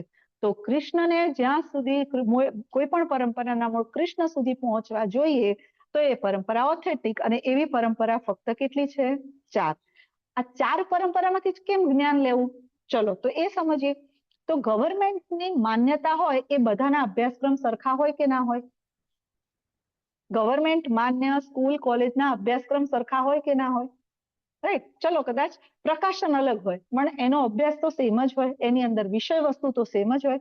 એવી જ રીતે જો મન માન્યા, માન્યતા વગરની સ્કૂલ, માન્યતા વગરની યુનિવર્સિટી કે માન્યતા વગરની પરંપરા હોય, તો એની અંદરનું જે જ્ઞાન હોય ને, મન ફાવતું જ્ઞાન હોય. મને ગમે એ જ્ઞાન હું લોકોને આપું, મારા મનનું વાત લોકોને સમજાવું. અચ્છા, મને અઘરું લાગે છે છોડી દેવાનું. એ વિષય નથી આવડતો, મૂકી દેવાનો. તો આ 4 યુનિવર્સિટીમાંથી જે જ્ઞાન આવે છે ને એ બધું જ ભગવાને આપેલો ઓથેન્ટિક સિલેબસ છે. ભગવાન અહીંયા ગવર્મેન્ટ છે અને આ 4 એની યુનિવર્સિટી છે. તો એના સિવાય કોઈ પણ જગ્યાએથી જ્ઞાન લેવું નહીં. આજે આપણે માર્કેટમાં જોઈએ છીએ હજારો ભગવદ્ ગીતાઓ છે અને હજારો ભગવદ્ ગીતામાં કેટલાય જ્ઞાન મિશ્રિત છે. તો આપણે જ્ઞાન એવી પરંપરાની જે ભગવદ્ ગીતા હોય કે જેમાં ઓથેન્ટિસિટી મળતી હોય એ જ ભગવદ્ ગીતાને વાંચવી અને એમાંથી જ જ્ઞાન લેવું. જેમ કે પ્રભુપાદની ભગવદ્ ગીતા યથારૂપને વાંચવાથી લાખો કરોડો લોકો, સમગ્ર વિશ્વના લોકો કૃષ્ણ ભક્ત બન્યા છે. સમગ્ર વિશ્વના લોકો ભક્તિ કરતા થયા છે. કેટલાય લોકો, હજારો લાખો શિષ્યો બન્યા છે. એક પણ એવો દેશ નથી દુનિયામાં કે જ્યાં ઇસ્કોનના મંદિર ના હોય, જ્યાં રાધા કૃષ્ણના ભક્તો ના હોય. બરાબર. તો ધારો કે રશિયા લઈ લો, યુક્રેન લઈ લો. આજે રશિયાની અંદર તો હરે કૃષ્ણ જે છે ને સેકન્ડ લાર્જ રિલિજિયન છે, સેકન્ડ લાર્જેસ્ટ રિલિજિયન. ત્યાં એટલા બધા કૃષ્ણના ભક્ત છે. તો ભગવદ્ ગીતા વાંચ્યા પછી ત્યાંના લોકો જે કૃષ્ણને ઓળખતા જ નતા એ લોકો પણ ભક્ત બન્યા. કેમ? કારણ કે એમણે રિસર્ચ કર્યા. શું રિસર્ચ કર્યા એમણે? કે ભાઈ વેદોમાં જે વસ્તુ ભગવદ્ ગીતા યથારૂપમાં લખી છે એ વેદોમાં છે, અચ્છા પુરાણોમાં છે, ઓકે આ તો સાચું છે. બધા રેફરન્સ સાચા મળ્યા અને સાચા મળ્યા પછી એમણે એને સ્વીકારી. તો ઇસ્કોનની ભગવદ્ ગીતા યથારૂપ કેમ? તો એવી જ પરંપરા અથવા એવા જ વાયર સાથે તમારા મોબાઈલને કનેક્ટ કરો જે લાઈવ હોય. માની લો કે તમારો મોબાઈલ ભરાયો છે ચાર્જિંગમાં અને વચ્ચેથી કોઈ વાયરને કાપી દીધો હોય તો તમારો ફોન ચાર્જ થશે? શું કહો છો? ચાર્જ થશે? અનિતા માતાજી શું કહો છો? ફોન ચાર્જ થશે તમારો? નહીં થાય ને? નહીં થાય. તો એવી જ રીતે આ પરંપરાની અંદર જ્યારે પણ કોઈ પણ પરંપરા વચ્ચેથી મૂળ પરંપરા સાથે જોઈન્ટ નથી, લાઈવ નથી, એ પરંપરામાંથી જ્ઞાન લેવાય નહીં. જો વચ્ચેથી વાયર કટ થઈ ગયો છે, લાઈવ નથી, તો ધીમે ધીમે શું થશે? બેટરી ગુલ, બેટરી ડાઉન. તો પરંપરા પણ એવી જ વસ્તુ છે કે જ્યાં એમ કહેવાય ને કૃષ્ણ કહેતે હૈ. અરે ભાઈ કૃષ્ણ કહેતે કોઈ દિવસ તે ભગવદ્ ગીતા વાંચી છે? તારે જે કેવું છે એના આગળ કૃષ્ણ કહેતે કેટલા છે ગૂગલ બાબા આવા છે કે નહીં? કૃષ્ણ કહેતે બધું કૃષ્ણ. ભગવદ્ ગીતા વાંચો તો સમજાય. તો આપણે પણ એવી પરંપરા સાથે જોડાવું છે જે લાઈવ છે, રાઈટ? તો કેવી રીતે આપણે સમજી શકીએ કે ભાઈ લાઈવ છે? તો ચાલો હું તમને એક ભૌતિક ઉદાહરણ આપું કે એક ઝાડ પરથી વૃક્ષ લેવું છે તો વૃક્ષ પરથી ફળ લેવું છે તો એ ઝાડ પરથી ફળ લેવાની 2 પદ્ધતિ હોય. પહેલી, પથ્થર મારો, ફળ નીચે, ફળ તમારું. બીજી પદ્ધતિ, કોઈને તમારા ખભા પર ઉભા રાખો, ઝાડ પર ચડે, ફળ તોડે, તમારા હાથમાં આપે અને તમે એ ફળ બાસ્કેટમાં મૂકો. આ બંને પદ્ધતિ અહીંયા આ તમને ઝાડ પર ચડીને લેવાની પદ્ધતિ આપી છે. ચલો આ બેમાંથી કયું ફળ વધારે સારું કહેવાય? પથ્થર મારીને પાડ્યું એ કે ઝાડ પરથી તોડીને જાતે હાથો હાથ લીધું છે? ઝાડ પરથી તોડીને લીધેલું ફળ. હા હા. તો ઝાડ પરથી જે ફળ તોડવામાં આવ્યું છે એ કોઈ જગ્યાએથી ટોચાઈ નહીં જાય, એમાં કોઈ જગ્યાએ કાણા નહીં પડે, એ કોઈ જગ્યાએથી દબાઈને ખરાબ નહીં થઈ ગયું હોય, એની અંદર કાંકરા, રેતી, પથ્થર નહીં ઘૂસી ગયા હોય, રાઈટ? જ્યારે નીચે પડશે ને તો એ ટોચાઈ જશે, દબાઈ જશે, કાંકરા પથ્થર ઘૂસી જશે તો એ ફળ ખરાબ થઈ જશે. તો એવી જ રીતે પરંપરામાંથી જે જ્ઞાન આવ્યું છે હાથો હાથ આવ્યું છે. ભગવાને બ્રહ્માજીને આપ્યું, બ્રહ્માજીએ નારદજીને આપ્યું, નારદજીએ આગળ આપ્યું, મધ્વાચાર્યને આપ્યું, મધ્વાચાર્ય એમના શિષ્યને, એમ કરતા કરતા પ્રભુપાદ પાસે જ્ઞાન આવ્યું છે. તો એ જ્ઞાન કેવું હશે? ડાયલ્યુશન વગરનું. ભગવાને કીધું છે એવું જ. તો હવે આ જ્ઞાન લેવું હોય તો એની લાયકાત શું છે? ભાઈ જ્ઞાન તો ખબર પડી ગઈ કે ચલો ક્યાંથી લેવાનું, પણ જ્ઞાન સમજાવવું તો જોઈએ ને. તો ભગવાન શું કે છે? તે જ આ પ્રાચીન યોગ પરમેશ્વર સાથેના સંબંધનું વિજ્ઞાન આજે હું તને કહી રહ્યો છું, કારણ કે તું મારો ભક્ત તથા મિત્ર છે અને તેથી આ વિજ્ઞાનના દિવ્ય રહસ્યને તું સમજી શકીશ. શું લાયકાત છે? ભક્તો અસીમે સખા ચેતી રહસ્યમ હેતદુત્તમમ. મતલબ કે ભગવાનનો ભક્ત હોય, ભગવાનનો મિત્ર હોય, એને આ જ્ઞાન સમજાય. આપણે માતાજી હોઈએ, આપણા ઘરમાં કંઈક પ્રોબ્લેમ હોય, પ્રભુજી સાથે જ કંઈક પ્રોબ્લેમ થયો હોય, તો આપણે કોઈ આજુબાજુમાં વાત કરીએ? ના કરીએ. કોને કહીએ? આપણી ખાસ બેનપણી હોય એને કહીએ ને, જે આપણી ખાસ હોય. કેમ? કારણ કે ગુપ્ત વાત છે, એ બધાને કહેવાય નહીં. તો એવી રીતે ભગવાન પણ આ જ્ઞાન જે છે ને રહસ્યમય જ્ઞાન, રહસ્ય, આ રહસ્યનું જ્ઞાન ભગવાન કોને કહેશે? પોતાના મિત્રને, પોતાના ભક્તને. એટલે ભગવાન સ્પષ્ટ કરે છે કે ભગવદ્ ગીતાનું જ્ઞાન કોને સમજાશે?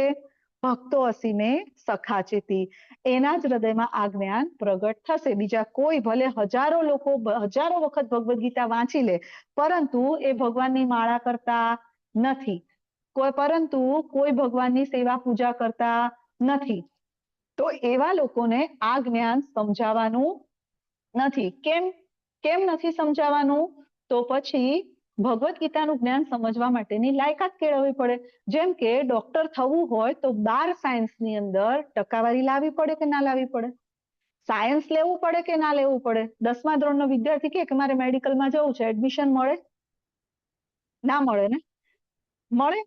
નીટની એક્ઝામ ક્લિયર નથી કરી તો એડમિશન મળે 12 મેડિકલમાં, MBBS માં? ના મળે ને? તો ભગવાન અહીંયા લાયકાત આપે છે કે જો તું ભક્ત કે સખા હોઈશ ને તો તને આ જ્ઞાન પ્રાપ્ત થશે, તો તું ભગવદ્ ગીતાનું જ્ઞાન લઈ શકીશ. એટલા માટે ભગવાનને સૌથી પહેલા ભગવાન કૃષ્ણને પૂર્ણ પુરુષોત્તમ ભગવાન તરીકે સ્વીકારવા પડે. જો કોઈ વ્યક્તિ રામને ભગવાન તરીકે નથી સ્વીકારતો, કૃષ્ણને ભગવાન તરીકે નથી સ્વીકારતો, તો એના હૃદયમાં ભગવદ્ ગીતાનું જ્ઞાન પ્રગટ થવાનું નથી. ભલે એ 1000 વાર ભગવદ્ ગીતાને વાંચી લે, કારણ કે ભગવાનને ભગવાન તરીકે તો સ્વીકારવા પડે ને. માને માં તો કેવી પડે ને. આપણને આપણું બાળક ખાલી એમ કહી દે, એ અલી ખાવા આપને, તો આપણે આપીએ? ના આપીએ ને. તો ભગવાનને ભગવાન તરીકે સ્વીકારવા પડશે ને. તો ભગવાન શ્રી કૃષ્ણ છે એવું વેદવ્યાસને ખબર જ ને, કાલે આપણે ચર્ચા કરી કે વેદવ્યાસ બધે શું કે છે? શું કે છે? શ્રી ભગવાન ઉવાચ. અચ્છા, બ્રહ્માજી શું કે છે? ઈશ્વર પરમઃ કૃષ્ણ સચ્ચિદાનંદ વિગ્રહ અનાધિરાધિર ગોવિંદ સર્વ કારણ કારણમ. ભગવાન કૃષ્ણ જ સર્વ કારણોના કારણ છે, ઈશ્વર છે, પૂર્ણ પુરુષોત્તમ પરમેશ્વર છે, ભગવાન છે. બરાબર. તો ભગવાન બ્રહ્માજી કે છે, વેદવ્યાસજી કે છે, શિવજી કે છે, આ બધા જ કે છે કે ભગવાન કોણ છે? કૃષ્ણ છે. અને સ્વયં ભગવાન પણ કે છે ને. ગણપતિજીને ખબર છે કે ભગવાન કોણ છે? કૃષ્ણ છે. કારણ કે ભગવદ્ ગીતા કોણે લખી છે? ભાગવતમ કોણે લખ્યું છે? ભાગવતમ, શ્રીમદ ભાગવતમ કોણે લખ્યું છે? અને ગણેશજીએ લખ્યું છે. તો ભાગવતમાં દરેક જગ્યાએ જ્યાં જ્યાં કૃષ્ણ બોલે છે ત્યાં ભગવાન ઉવાચ ગણપતિજી લખે છે અને વેદવ્યાસજી બોલે છે. રાઈટ. તો પછી આપણે પણ એ સ્વીકારવાનું રહ્યું. તોય ઘણા મૂર્ખાઓ કહેશે કે કૃષ્ણ ભગવદ્ ગીતા નથી બોલતા, એની અંદર તો કાળ ઘૂસી ગયો હતો, એની અંદર તો ફલાણા બાબા ઘૂસી ગયા હતા. અરે ભાઈ, બાબા ઘૂસી ગયા હતા તો પછી બાબા જાતે કેમ ના બોલ્યા? કૃષ્ણના મોઢે શું કામ બોલ્યા ભગવદ્ ગીતા? હે ને? ભગવદ્ ગીતા કૃષ્ણ જ બોલી છે. ભગવાન સ્વયં કે છે કે કાળ મારી શક્તિ છે. આગળના અધ્યાયમાં આપણે શીખીશું. આગળ જયારે 7, 8, 9, 10 અધ્યાય ભણીશું તે અધ્યાયમાં બધે ભગવાન કહેશે કે કાળ મારી શક્તિ છે, કાળ મારે આધીન કામ કરે છે. હે ને? સમય ભગવાનની શક્તિ છે, પ્રકૃતિ ભગવાનની શક્તિ છે, જીવ ભગવાનની શક્તિ છે, આપણી આત્મા છે ને એ પણ ભગવાનની શક્તિ છે. માટે આવા લોકો ક્યારેય ભગવદ્ ગીતાના જ્ઞાનને સમજી શકતા નથી. હવે ભગવદ્ ગીતાનું જયારે જ્ઞાન આપણે સમજવું હોય તો કોઈ પણ દલીલ વગર પહેલા આ વસ્તુને સમજવાની. કાલે પણ સમજાતા, ટીચર સામે દલીલ કરાય નહીં, નહીં તો ટીચર આપણને IMP આપે નહીં અને આપણે પરીક્ષામાં પાસ થઈએ નહીં. જે વિદ્યાર્થી ટીચરનું કહેલી વસ્તુને એઝ ઇટ ઇઝ માને છે એને ટીચર આપે છે, પાયથાગોરસનો સિદ્ધાંત તૈયાર કરીને જજે, ગુરુત્વાકર્ષણ બળની ટૂંકનો તૈયાર કરજે, પૂછાશે. એમ ભગવાન પણ આપણને આધ્યાત્મિક જગતમાં પણ ભગવાન આપણને આ વસ્તુ આપે છે કે ભાઈ તમે મારા ભક્ત બનો, મારા સખા બનો, તો જ આ રહસ્યમ હેત ઉત્તમમ, આ તો જ તમને સમજાશે, નહીં તો સમજાશે નહીં. આ જ્ઞાન સમજવા માટે કોની જરૂર છે? કે ગુરુની જરૂર છે. અચ્છા, તો ગુરુ, આજકાલ તો બધાને ગુરુ બની જવું છે, બનવું છે ને. કેટલા બાબા બન્યા છે, કેટલા ગુરુ દેખાય છે ને આપણને. આગળ પાછળ લોકો ફરતા હોય. કાલે પેલા ચિત્રમાં દેખાયા હતા સિગારેટ પીતા, જોયા છે ને આપણે. તો આજકાલ બધાને ગુરુ. પણ જયારે અર્જુનજી ગુરુપદ પર શ્રી કૃષ્ણને સ્થાપિત કરીને જ્ઞાન લેતા હોય તો આપણે પણ શ્રી કૃષ્ણએ જે 4 ઓથેન્ટિક પરંપરા આપણને આપી છે એમાંથી જ જ્ઞાન લેવું જોઈએ. તો અર્જુનજી આગળ શું પૂછે છે ખબર છે? કે અર્જુનજીને તો બધી ખબર હતી. અર્જુનજી આગળ કહેશે પરમ બ્રહ્મમ પરમ ધામમ, તમે જ પરમેશ્વર છો, હું જાણું છું, તમે જ પૂર્ણ પુરુષોત્તમ પરમેશ્વર છો, છતાં પણ અર્જુનજી કોના માટે પૂછી રહ્યા છે? આપણા શંકાના સમાધાન માટે. તો અર્જુનજી શું પૂછે છે ખબર છે? કે સૂર્યદેવ વિવસ્વાન તમારા જન્મથી જ્યેષ્ઠ છે, એટલે કે વર્ષો પહેલા વિવસ્વાન. હું કેવી રીતે સમજુ કે શરૂઆતમાં તમે તેમને આ વિજ્ઞાનની સૂચના આપી હતી? મતલબ અર્જુનજી પ્રશ્ન પૂછે છે કે તમે ને હું તો સમકાલીન છીએ, બંને મામા ભાઈના હતા ને, બંને એકબીજાના ઘરે જતા હતા, લખોટી રમતા હતા, ગીલી ડંડો રમતા હતા, આંબલી પીપળી રમતા હતા. હવે તમે મારા જેવડા છો, આપણે બંને સરખા છીએ, તમે ક્યારે વિવસ્વાનને જ્ઞાન આપ્યા? મેં તો એવું જોયું નથી. અત્યારના બાળકોને ખબર જ નથી આંબલી પીપળી શું છે, ગીલી ડંડો શું છે, કેમ કે આપણે રમકડું આપી દીધું છે ને એમના હાથમાં. કયું રમકડું આપી દીધું છે? Mobile phone. મોબાઈલ ફોન રમે રાખો, કોઈ જરૂર નથી ના ભગવદ્ ગીતા જાણવાની, ના બાર મિત્રો સાથે મળવાની, રાઈટ? તો ત્યારે અર્જુનજી આપણા માટે આ પ્રશ્ન પૂછે છે કે તમે ક્યારે આપ્યા? તો ભગવાન શું કે છે આગળ? ભગવાન એમને સમજાવે છે કે ભાઈ એકદમ અર્જુન પ્રશ્ન પૂછે છે, તમે મનુ મહારાજ પાસે, ઈક્ષ્વાકુ પાસે, વિવસ્વાનને આ બધા ભગવદ્ ગીતા તમે ક્યારે આપ્યા? આપણે તો શું જાણીએ, મથુરાની જેલમાં કૃષ્ણ જન્મ થાય છે, આવા ભજન ગાઈએ છીએ ને આપણે. તો તમે તો હજી દ્વાપર યુગમાં આવ્યા હતા. આપણને પ્રશ્ન તો આ થાય, તમને થાય, મને થાય કે ભાઈ ભગવાન કેવી રીતે હોય, કેવી રીતે એમને વિવસ્વાનને કેવી રીતે આપ્યું? તો જુઓ, ભગવદ્ ગીતામાં અર્જુનજી જેટલા પ્રશ્ન પૂછે છે આપણા વતી પૂછે છે. ભગવાન અર્જુન મારફતે આપણને જ્ઞાન આપી રહ્યા છે. તો ભગવાન જયારે એવું બોલે ને, હે પાર્થ, હે મહાબાહો, હે ધનંજય, હે પરંતપ, તો આપણે બધા એલર્ટ થઈ જવાનું કે આપણને બોલાયા.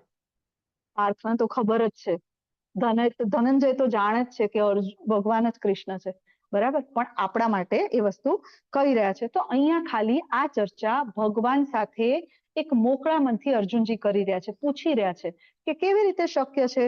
તો અર્જુનજીને જે પ્રશ્ન થયો છે, તો અર્જુનજી પૂરેપૂરા અર્જુનજીને વિશ્વાસ છે તો કૃષ્ણ અને અર્જુન બંને એક જ એજના હતા, એટલા માટે સૂર્યદેવને જ્ઞાન ક્યાંથી આપ્યું એ પ્રશ્ન પૂછે છે.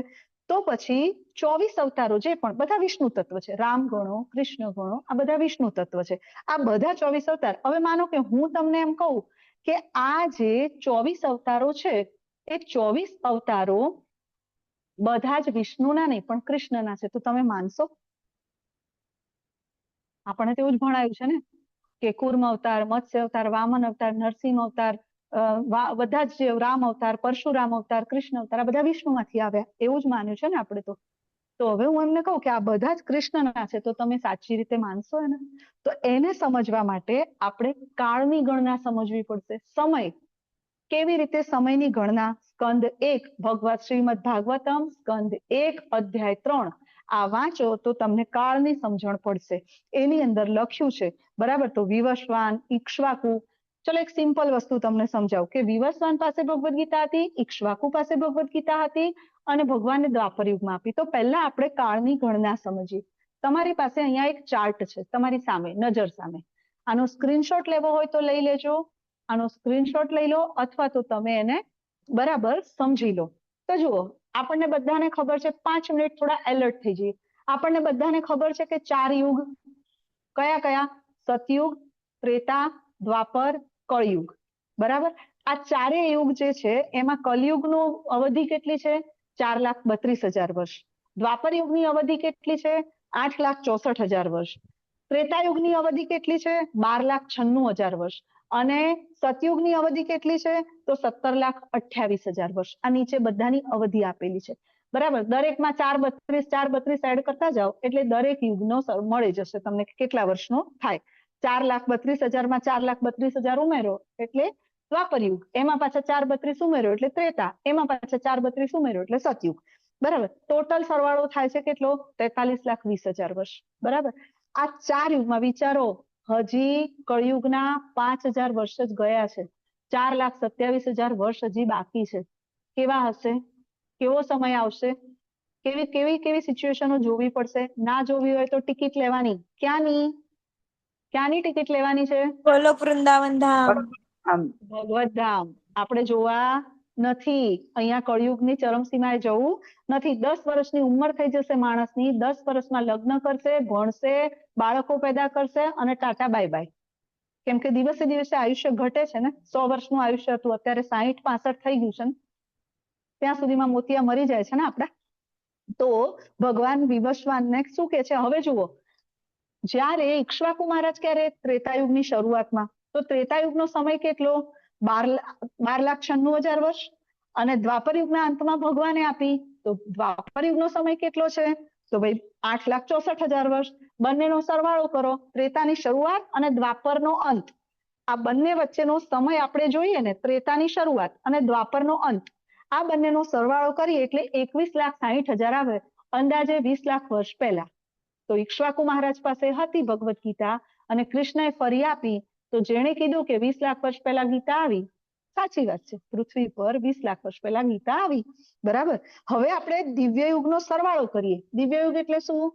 સતયુગ, ત્રેતાયુગ, દ્વાપરયુગ, કળયુગ, આ 4 યુગને ભેગા કરો એટલે 43,20,000 જે આવે ને, એને દિવ્યયુગ અથવા તો મહાયુગ કહેવાય. હવે આપણે જોઈએ મનુ મહારાજનું આયુષ્ય કેટલું છે, તો આવા 71 દિવ્યયુગ ભેગા કરીએ ને એટલે મનુ મહારાજનું આયુષ્ય થાય. ટૂંકમાં મનુ મહારાજ 71 વખત રામાયણ જોવે છે, રામને જોવે છે, હનુમાનજીને જોવે છે, કૃષ્ણ લીલા જોવે છે, 71 વખત. મનુ મહારાજ આટલા વખત આ બધું જોવે છે, કેમ કે 71 વાર યુગ ફરે. આ ચક્ર જે છે ને 4 યુગો વાળું, એ 71 વાર ફરે ત્યારે મનુ મહારાજનું આયુષ્ય પૂર્ણ થાય. રાઈટ. તો હવે આપણે જોઈએ ને કે મનુ મહારાજ એટલે ઘણીવાર રામચરિત માનસમાં રામાયણની લીલા અથવા તો વાલ્મીકી રચિત રામાયણની લીલા, એમાં ક્યાંક ક્યાંક થોડો ભેદ આવે છે. એટલે આપણે શું કરીએ ખબર છે? ખોટું છે ભાઈ, પેલામાં આવું કે ને આમાં આવું કે, આ બધી ખોટી વાતો છે, આવું કહીએ છીએ. એકચ્યુઅલી એ જે છે ને એ યુગ ભેદ છે, કલ્પનો ભેદ છે. 71 વખત જે મનુના સમયમાં રામાયણ બન્યું ને, તો એકવાર રામ ભગવાને ડાબા હાથથી ધનુષ ઉપાડ્યું, બીજામાં રામ ભગવાને જમણા હાથથી ઉપાડ્યું. તો લખ્યું છે બંને સાચું, પણ એ ખાલી યુગનો ભેદ છે, બરાબર છે, ખોટું કશું જ નથી. તો હવે આપણે સમજીએ કે આ 71 જે મનુનું, હવે સૌથી મોટું આયુષ્ય કોનું? દેવી દેવતા મનુ બધા કરતા સૌથી મોટું આયુષ્ય આ જગતમાં બ્રહ્માજીનું છે, કારણ કે સૌથી પહેલા બ્રહ્મા પ્રગટ થયા હતા. તો જેનું આયુષ્ય સૌથી વધારે હોય, આપણે એને સેન્ટરમાં રાખીએ. કોઈ પણ કંપનીમાં પ્રોફિટ લેવલ જે વધારે વર્ષે થયું હોય પ્રોફિટ, એને આઈડિયલ બનાવે કે ના બનાવે? પછી બાકીના બધા વર્ષોની ગણતરી એને ધ્યાનમાં રાખીને થાય કે ભાઈ 2010માં 5 કરોડનો પ્રોફિટ થયો તો હવે એનાથી વધારે જ્યારે થાય ત્યારે વાત, બાકી બધાની ગણતરી એના રિલેટેડ થાય. તો બ્રહ્માજીને આઈડિયલ બનાવીને હવે આપણે જોઈએ કે બ્રહ્માજીનું આયુષ્ય કેવું. તો સમયને આપણે બ્રહ્માજીના આયુષ્યથી ગણીએ તો બ્રહ્માજી એટલે જો 4 યુગ ભેગા કરો એટલે એક દિવ્ય યુગ, આવો એક દિવ્યયુગ એવા 71 દિવ્યયુગ થાય એટલે મનુ મહારાજનું આયુષ્ય. હવે મનુ મહારાજનું જે આયુષ્ય છે ને, તો આ રીતે મનુ મહારાજ જે 71 જે એ ભગવાન બ્રહ્માજીનો એક દિવસ, આવા 14 મનુ ભેગા થાય ને, એક મનુ છે એવા 14 મનુ ભેગા થાય, અને એટલે મતલબ કે અવતરે તો 14 મનુના અવતરણ અને એના વચ્ચેનો સમય, આટલું થાય બ્રહ્માજીનો એક દિવસ અથવા તો એક કલ્પ. ના સમજાય તો આપણે ક્લાસ પતે એટલે છેલ્લે ચર્ચા કરીશું, ફરીથી આની ચર્ચા કરીશું, ડિટેલમાં સમજવાનો પ્રયત્ન કરીશું. તો આ થયો બ્રહ્માજીનો એક દિવસ, અને આવા કલ્પ બ્રહ્માજી 36,000 કલ્પ જીવે છે. કેટલા કલ્પ? 36,000 કલ્પ. તો બ્રહ્માજીનું અત્યારે આયુષ્ય 50 વર્ષનું થયું છે, અડધું આયુષ્ય થયું છે. અત્યારે કયા મનુ ચાલે છે? તો અત્યારે ચાલે છે વૈવસ્વત મનુ. આપણે કોઈ ધાર્મિક વિધિમાં બેઠા હોય તો ત્યાં પેલા પંડિત બોલે વૈવસ્વત મન્વંતરે, આ રોહિણી નક્ષત્રે, આવું બધું બોલે છે ને. તો અત્યારે બ્રહ્માજીનું આયુષ્ય 50 વર્ષનું થયું છે. તો ભગવદ્ ગીતા મનુ મહારાજના જન્મ પહેલા પણ ભગવાને વિવસ્વાનને આપી હતી. આપણે એ બધું જ સમજી ગયા કે ભગવદ્ ગીતા છે. જો અહીંયા આગળ બ્રહ્માજીનો આપણે આપણા વર્ષ પ્રમાણે બ્રહ્માજી કેટલું જીવે છે એ સમજીએ. તો બ્રહ્માજીની 1 સેકન્ડ કેટલી થાય ખબર છે? આપણા મનુષ્ય જીવનના 1 લાખ વર્ષ. મતલબ 1 લાખ વર્ષ થાય ને ત્યારે બ્રહ્માજીની 1 સેકન્ડ પૂરી થાય. તમને એવું થાય કે આવું કેવી રીતે હોય? સમયનો ભેદ. ચલો ભાઈ ભૌતિક એક્ઝામ્પલ આપીએ. અમેરિકામાં ફોન કરવો છે, તમે રાતે ફોન કરો તો અમેરિકામાં શું હશે? દિવસ હશે ને.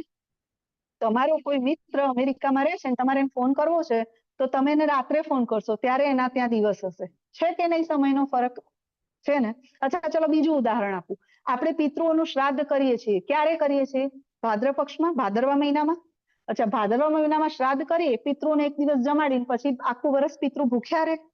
નો, એવું નથી. આપણે આ ભાદરવા મહિનામાં શ્રાદ્ધ નાખ્યું પિતૃઓને, તો બીજો ભાદરવો મહિનો આવે ને ત્યારે પિતૃઓ લોકમાં એક જ દિવસ ગયો હોય. એટલે આપણે દર ભાદરવા મહિનાથી ભાદરવા મહિનામાં શ્રાદ્ધ નાખીએ છીએ. પિતૃઓને તો રોજ જ મળે છે ત્યાં, કેમ કે આપણું એક વર્ષ એટલે પિતૃ લોકમાં એક દિવસ. બરાબર? આવો તફાવત સ્વર્ગલોકમાં પણ છે, પિતૃલોકમાં પણ છે અને બ્રહ્મલોકમાં પણ છે. આની એક વાર્તા છે કે બ્રહ્માજી અત્યારે એકચ્યુઅલી આના પર રિસર્ચ થઈ રહ્યું છે. ક્વોન્ટમ ફિઝિક્સ નામનું તમે ગૂગલ પર સર્ચ કરજો, ક્વોન્ટમ ફિઝિક્સ, તમને ત્યાં સમજાવશે. સમયનો ગાળો, આ બધું તમને ત્યાં સમજાવશે. પરંતુ એને બ્લેક હોલ થિયરી કરીને આપ્યું છે. તમે ગૂગલ પર સર્ચ કરી શકો છો, તમને મળી જશે. તો મહાભારતના શાંતિ પર્વમાંથી આ શ્લોક લેવામાં આવ્યો છે, જેમાં એવું સાબિત થાય છે કે ભગવદ ગીતા 20 લાખ વર્ષ પહેલા અહીંયા પૃથ્વી પર વિદ્યમાન હતી. બરાબર? ચલો, બ્રહ્માજીના આયુષ્યવાળી વાત પરથી આપણે એક નાનકડી વાર્તા ફટાફટ પતાવું કે રેવત રાજા એટલે કે રેવતીજીના પિતા. રેવત રાજા એટલે રેવતીજી કોણ? મારો અવાજ ક્લિયર આવે છે ને માતાજી? યસ માતાજી. બલભદ્રના પત્ની. હા, બલભદ્રના પત્ની, બલરામજીના પત્ની રેવતીજી, એમના પિતા રેવત રાજા ખૂબ ચિંતામાં હતા કે પોતાની પુત્રી રેવતી માટે સારા પતિની શોધ કરવી. કોને પૂછવું? તો કે બ્રહ્માજી. બ્રહ્માજીથી વધારે કોઈ કશું જાણતું નથી. બ્રહ્માજીને પૂછવા માટે બ્રહ્મલોકમાં જાય છે. ત્યાં જઈને ઉભા રહે છે. દ્વારપાળ કહે છે કે બ્રહ્માજી તો મીટિંગમાં બેઠા છે. અચ્છા, 5 મિનિટ ઉભા રહો ને. રેવતજી બેસે છે. 5 મિનિટ પછી બ્રહ્માજી બહાર આવે છે. બ્રહ્માજી આવીને પૂછે છે કે ભાઈ શું કામ હતું? રેવત રાજા કહે કે મારી પુત્રી માટે સારો પતિ શોધી રહ્યો છું, તમે જણાવો ને કોણ સારું છે. અચ્છા, બ્રહ્માજી પૂછે કોઈ ધ્યાનમાં છે? રેવત રાજા 2-4 રાજાઓના નામ આપે છે કે આટલા આટલા આટલા. તો બ્રહ્માજી ખડખડાટ હસે છે. શું થયું પ્રભુ, કેમ હસો છો? મેં કઈ ખોટું કીધું? તો કે તમે જેના નામ દો છો ને, તમે અહીંયા આવ્યા, 5 મિનિટ બેઠા, એટલામાં તો ત્યાં બધા રાજાઓના કાર્યક્રમ પૂરા થઈ ગયા, બીજો યુગ ચાલુ થઈ ગયો. એ કશું અત્યારે છે જ નહીં. આ એક લાઈવ એક્ઝામ્પલ ભાગવતમની અંદર આનો ઉલ્લેખ છે. શ્રીમદ ભાગવતમાં તમે વાંચીએ તો એમાં આનો ઉલ્લેખ છે. માટે પછી એમના વિવાહ બલભદ્ર સાથે, બલરામજી સાથે થાય છે. એટલે ભગવદ ગીતા અનાદિકાળથી છે. તો અર્જુનજીને સવાલ થાય છે. શું સવાલ થાય છે અર્જુનજીને? તો અર્જુનજી પ્રશ્ન કરે છે કે ભગવાન કહે છે પહેલા અર્જુનજીને, શું કહે છે કે તારા અને મારા અનેક જન્મો થઈ ગયા છે, પરંતુ હું ભગવાન છું એટલે હું બધું યાદ રાખી શકું છું અને તને યાદ રહેતું નથી, કારણ કે તું જીવ છે. કારણ કે તું જીવ છે એટલે તને કશું જ યાદ રહેતું નથી. તો પછી હું ભગવાન છું તો મને યાદ રહે છે કેવી રીતે? તો ભગવાન કહે છે કે આગળ પણ આપણે આવ્યા હતા ને નર નારાયણના રૂપે. આપણને ખબર છે ને, નર નારાયણનું આપણે પૂજા કરીએ છીએ. તો એ નર નારાયણ કોણ હતા? નર એ અર્જુનજી હતા ને નારાયણ સ્વયં ભગવાન શ્રી કૃષ્ણ હતા. તો ભગવાન આદિ અનાદિ છે. બ્રહ્માજી પણ કહે છે ઈશ્વર પરમ કૃષ્ણ સચ્ચિદાનંદ વિગ્રહ અનાદિરાદિર ગોવિંદ સર્વ કારણમ. આદિ પુરુષ છો ગોવિંદ, તમે આદિ પુરુષ છો. ભગવાનનો કોઈ જન્મ નથી. ભગવાન આગળ સમજાવે છે પોતાના વિશે. ભગવાન શું કહે છે આગળના શ્લોકમાં કે ભગવાન દરેક યુગમાં અવતરે છે. જુઓ, ભગવાન બધા જ યુગમાં અવતરે છે, રાઈટ? તો ભગવાન આગળ પોતાના વિશે સમજાવી રહ્યા છે. ભગવાન શું સમજાવી રહ્યા છે કે મારો જન્મ કેવો છે, હું કેવો છું? અજો અપી. આગળના શ્લોકમાં ભગવાન કહે છે અજો અપી. અજો એટલે શું? હું અજન્મા છું, જેનો ક્યારે જન્મ થતો નથી. અવ્યય એટલે કે જેના શરીરનો ક્યારે નાશ થતો નથી. ભગવાન કહે છે હું અજન્મા છું, મારો દિવ્ય દેહ કદી નાશ થતો નથી, હું સર્વ જીવોનો સ્વામી છું અને તેમ છતાં હું દરેક યુગમાં મારા મૂળ રૂપમાં પ્રગટ થાઉં છું. આ દેવકી અને વસુદેવ તમારી સામે દેખાય છે ને, ભગવાન એમની સામે પણ પ્રગટ થયા છે. કયા રૂપે? ચતુર્ભુજ રૂપે. દેવતી જે ભગવાન હંમેશા, ભગવાનને આવું કહેવાની ક્યાં જરૂર છે કે મારો દિવ્ય દેહ છે? ભગવાન એવું ક્યાં કહેવાની જરૂર છે કે હું અજો છું? ભગવાનને કઈ જાહેરાત કરવાની જરૂર છે? ભગવાન આગળ શું કહે છે કે ભગવાન કહે છે આત્મમયાયા, મારી યોગ શક્તિ દ્વારા, દિવ્ય શક્તિ દ્વારા હું પ્રગટ થાઉં છું. તો એ ઘણા લોકો શું કહે છે ખબર છે? ભાલકા તીર્થમાં ભગવાનને બાણ વાગ્યું અને ભગવાનનું મૃત્યુ થયું. એકચ્યુઅલી ભગવાનની લીલા છે. ભગવાને એમની લીલા સંકેલી દીધી છે. તો ભગવાનનો ક્યારે જન્મ થતો નથી અને ભગવાનનું શરીર કેવું છે? દિવ્ય છે, આપણા જેવું નથી, પંચમહાભૂતનું બનેલું નથી. ભગવાન કહે છે કે અવ્યયાત્મા, હું જે મારો દેહ છે ને એ વ્યય થતો નથી. બરાબર? તો ભગવાન શું કહે છે? હું સર્વ જીવોનો સ્વામી છું. ભગવાન શું કહે છે? જુઓ, ભગવાન કહે છે ભૂતાનામ ઈશ્વરોપી સન, એટલે કે હું બધાનો પિતા છું. ભગવાન આપણા બધાના પપ્પા છે. અને આપણે ભગવાન જાતે નક્કી કરે છે કે ભગવાને ક્યારે અવતરવું છે, માતા પિતા કોણ હશે, સ્થાન કયું હશે, આ બધું કોણ નક્કી કરે છે? સ્વયં ભગવાન પોતે. ભવિષ્ય પુરાણની અંદર ખોલીને જુઓ તો બુદ્ધ ભગવાન જયારે આવે 2500 વર્ષ પહેલા આવ્યા ને, બુદ્ધ ભગવાન જયારે, ભવિષ્ય પુરાણ તો ઘણા વર્ષો પહેલા લખાયેલું છે, પુરાણો વેદવ્યાસજીએ લાખો વર્ષો પહેલા લખ્યા છે. બરાબર? ઇવન કલ્કી અવતાર હજી આવ્યા નથી ને, તો એનો ઉલ્લેખ પણ ભવિષ્ય પુરાણમાં છે. એમના માતા કોણ હશે, એમના પિતા કોણ હશે, કઈ જગ્યાએ અવતાર લેશે, આ બધો જ ઉલ્લેખ એમાં છે. કારણ કે વાસુદેવ અને દેવકીજીએ ઘોર તપસ્યા કરી હતી અને ભગવાન એમને વરદાન આપ્યું હતું કે તમારા ખોળે 3 વખત જન્મ લઈશ. અને જયારે કૃષ્ણ તરીકે ભગવાન અવતર્યા ને, તે 3જી વાર હતું. ચતુર્ભુજ રૂપે અવતર્યા હતા, પણ દેવકી અને વસુદેવે પ્રાર્થના કરી કે અમારે તમારા બાળ સ્વરૂપના દર્શન કરવા છે, તમે બાળ સ્વરૂપે આવો મારા ભગવાન. ત્યારે ભગવાને બાલકૃષ્ણનું રૂપ ધારણ કર્યું. તો ભગવાન આ રીતે અવતરે છે. ભગવાન શું કહે છે? યદા યદા હિ ધર્મસ્ય ગ્લાનિર્ભવતિ ભારત અભ્યુત્થાનમ ધર્મસ્ય તદાત્માનમ સૃજામ્યહમ. ભગવાન શું કહે છે? સૃજામ્યહમ, અવતરું છું, જન્મું છું એવું કીધું છે. સૃજામ્યહમ એટલે અવતાર ધારણ કરવો. ભગવાન અવતાર ગ્રહણ કરે છે, ભગવાન જન્મ લેતા નથી. જ્યારે જ્યારે ધર્મની ગ્લાનિ થાય છે, ધર્મનું પતન થાય છે, અધર્મનું સામ્રાજ્ય વધી જાય છે, ત્યારે ત્યારે ભગવાન આવે છે. ભગવાન શેના માટે આવે છે? તો ભગવાન આવે છે મત્સ્ય રૂપે, કૂર્મ રૂપે, વારા રૂપે, નરસિંહ રૂપે, વામન રૂપે, પરશુરામ રૂપે, રામ રૂપે, કૃષ્ણ રૂપે, બુદ્ધ રૂપે, કલ્કી રૂપે ભગવાન આવે છે. નરસિંહ ભગવાન આવે છે, પોતાના ભક્ત પ્રહલાદની પ્રસન્નતા માટે ભગવાન આવે છે. તો આગળ ભગવાન શું કહે છે? તે ભગવાન કહે છે કે કૃષ્ણ ભગવાનના 10 અવતારો આપણે જોયા, જો આપણે બધા જોયા ને, વામન, નૃસિંહ, પરશુરામ, આ બધા ભગવાનના અવતાર છે. અને ભગવાન આવી રીતે અવતરે છે આ જમીન પર. પણ કેમ અવતરે છે? તો ભાઈ ભગવાન મિશન લઈને આવે છે. ભગવાનના 3 મિશન છે. આ ધરાતલ પર અવતરવાના ભગવાનના 3 મિશન છે. કયા 3 મિશન? પરિત્રાણાય સાધુનામ વિનાશાય ચ દુષ્કૃતામ ધર્મ સંસ્થાપનાથાય સંભવામી યુગે યુગે. ભગવાન 3 મિશન લઈને આવે છે. પહેલું મિશન તો પરિત્રાણાય સાધુનામ, પોતાના ભક્તોનો ઉદ્ધાર કરવા માટે. બીજું મિશન વિનાશાય ચ દુષ્કૃતામ, દુષ્ટોનો સંહાર કરવા માટે. ત્રીજું મિશન ધર્મ સંસ્થાપના થાય, ધર્મની પુનઃ સ્થાપના કરવા માટે ભગવાન આ ધરાતલ પર અવતરે છે. તો આપણે શું કરવાનું છે? ખાલી આ મિશન જાણીને બેસી રહેવાનું છે? ના, ભગવાનના મિશનમાં સહભાગી થવાનું છે. તો કેવી રીતે થવાય? તો ભાઈ દુષ્ટોનો નાશ કેવી રીતે કરાય? તલવાર તો માતાજી ઉપાડે નહીં, આપણને ક્યાં આવડે છે? મહાભારતમાં અર્જુનજીએ તલવાર ઉપાડી હતી ને. આપણે શું ઉપાડવાનું છે? પેન. આપણે શું ઉપાડવાનું છે? ભગવદ્ ગીતા. આપણે ભગવદ્ ગીતાના જ્ઞાનનો પ્રચાર પ્રસાર કરવાનો છે. આપણે એકલાય જ્ઞાન લઈને બેસી રહેવાનું નથી, 4 જણને પણ આ જ્ઞાન આપવાનું છે. બરાબર? જેવી રીતે પ્રભુપાદે આપ્યું હતું. પ્રભુપાદે આપ્યું ને, પ્રભુપાદ વૃંદાવનમાં રહી શકતા હતા ને, પણ નહીં. પ્રભુપાદ શું કર્યું? પોતાના ગુરુભાઈઓ બધાએ પ્રયત્ન કર્યા ભારતમાં 35 વર્ષ, પણ અસફળતા મળી. પ્રભુપાદ નિરાશ થયા નહીં, ફોરેન ગયા. ત્યાં આગળ હિપીઝ લોકો, મલેચ્છ લોકો માંસાહાર કરતા, જુગાર રમતા, વ્યસન કરતા, આવા લોકોને ભગવાને જ્ઞાન આપ્યું, પ્રભુપાદે જ્ઞાન આપ્યું. અને આજે એ લોકો ભગવાનના ભક્ત બની ગયા છે. કેવા ભક્ત? ભગવાનના અનન્ય ભક્ત, રાધા કૃષ્ણના ભક્તો. એવો એક પણ દેશ નથી કે જ્યાં ભગવાનના ભક્તો નથી, રાધા કૃષ્ણના ભક્તો નથી. તો ભગવાન કાં તો પોતે આવે છે અથવા તો ભગવાન પોતાના પાર્ષદ એટલે કે ભક્તોને મોકલે છે. શેના માટે? આપણો ઉદ્ધાર કરવા માટે.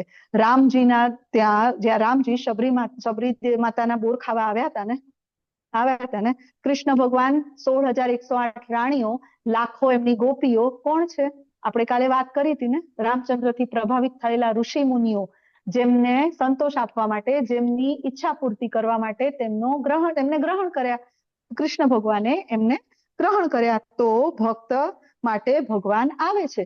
ભગવાન ભક્તને દુખી જોઈ શકતા નથી. ભક્તને પોતાની સાથે ભગવત ધામ લઈ જવા માટે ભગવાન સ્વયં આવે છે, જેમ નૃસિંહ રૂપે આવ્યા હતા.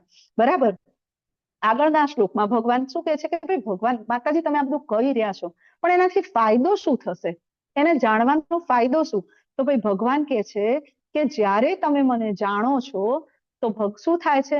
જન્મ કર્મ ચ મે દિવ્યમ એવમ યો વેત્તિ તત્વતઃ ત્યક્ત્વા દેહમ પુનર્જન્મ નૈતિ મામેતિ સો અર્જુન.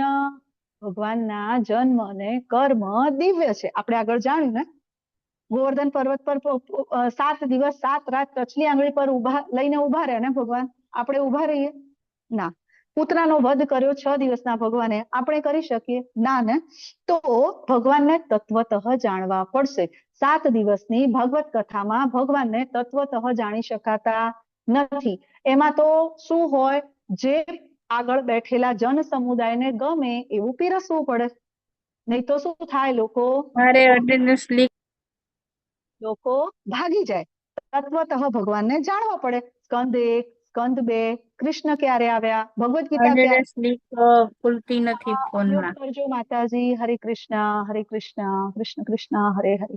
તો ભગવાનને તત્વતઃ જાણવા પડે.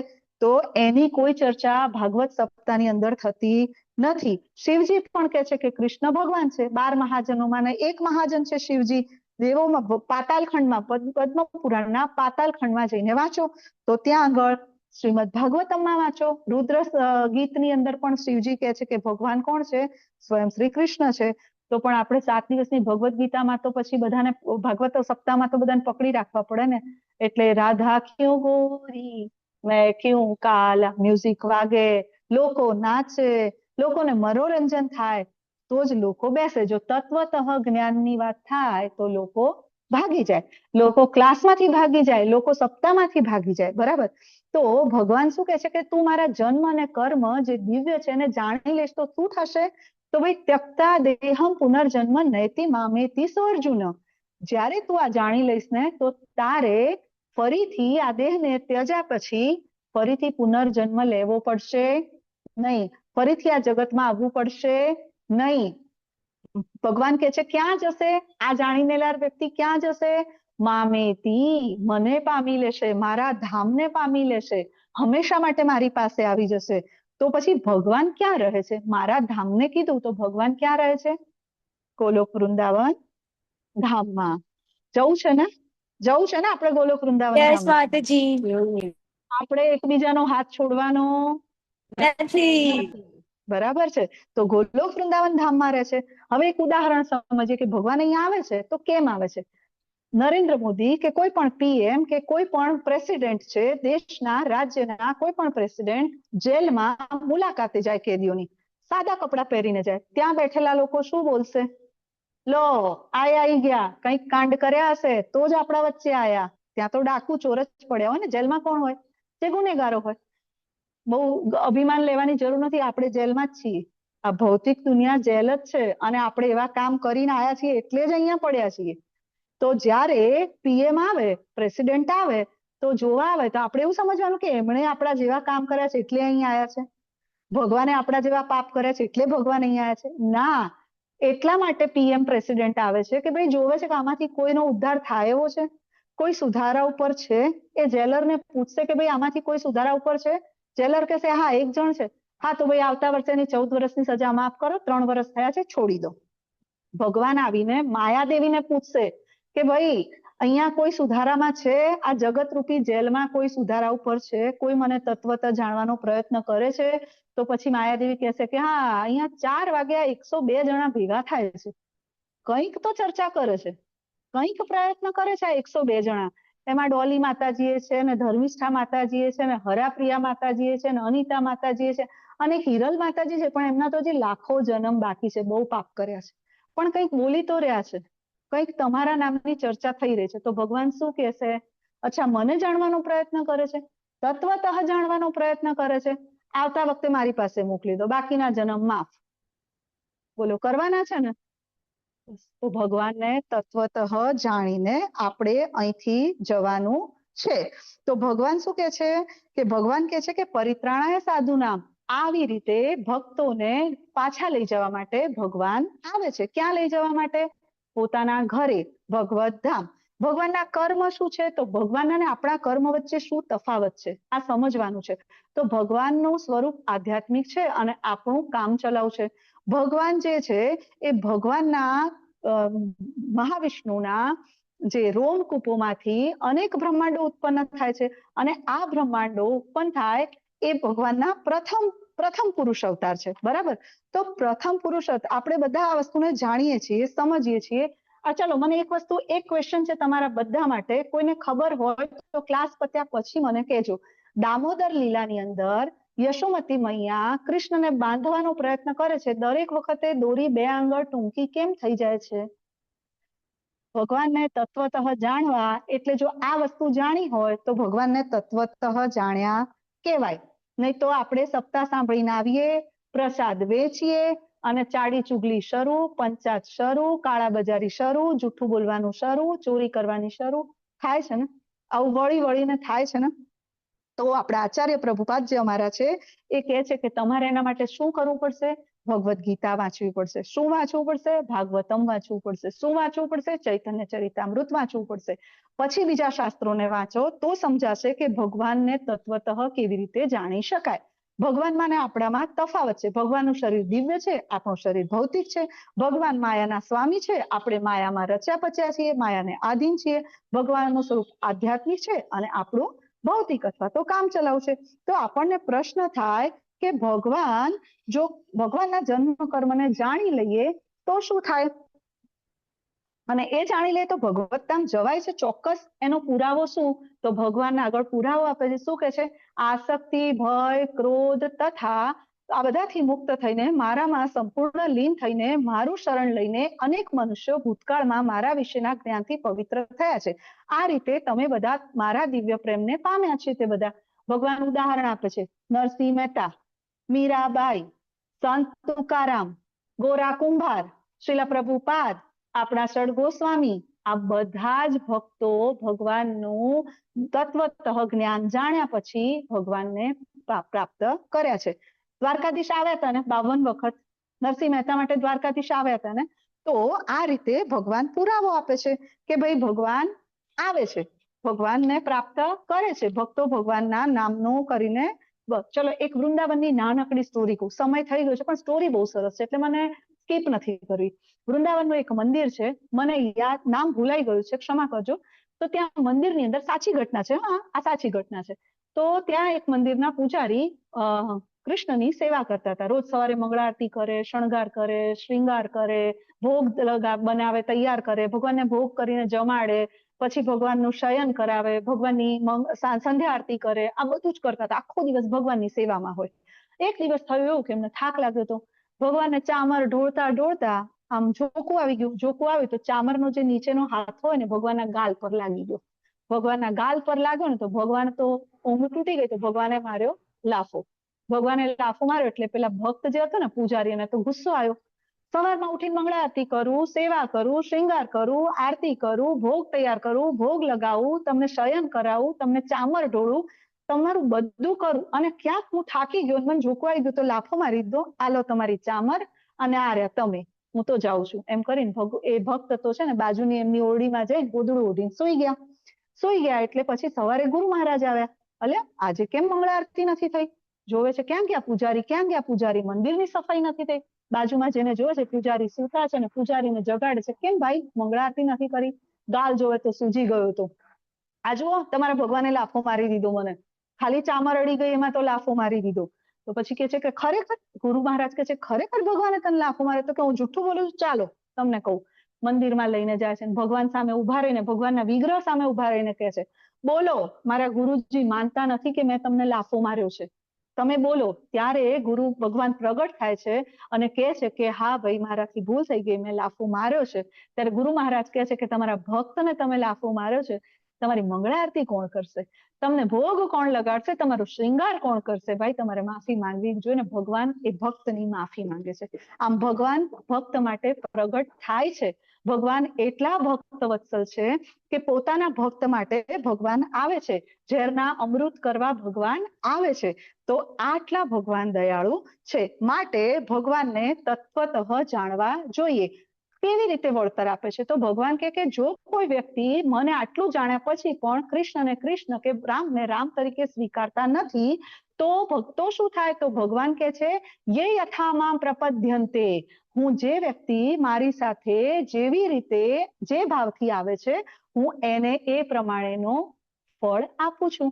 કોઈ કે ભગવાન મારા પુત્ર છે તો યશોદા મૈયાનો આનંદ મળે, કોઈ કે ભગવાન મારા સખા છે તો અર્જુનજીનો આનંદ મળે જેવો અર્જુનજીને મળ્યો હતો, કોઈ કે ભગવાન મારા પ્રિયતમ છે તો ભાઈ મીરાબાઈને આપ્યો એવો આનંદ આપશે, હે ને. અને કોઈ કે આ તો પથ્થરની મૂર્તિ છે, ભગવાન કે તથાસ્તુ.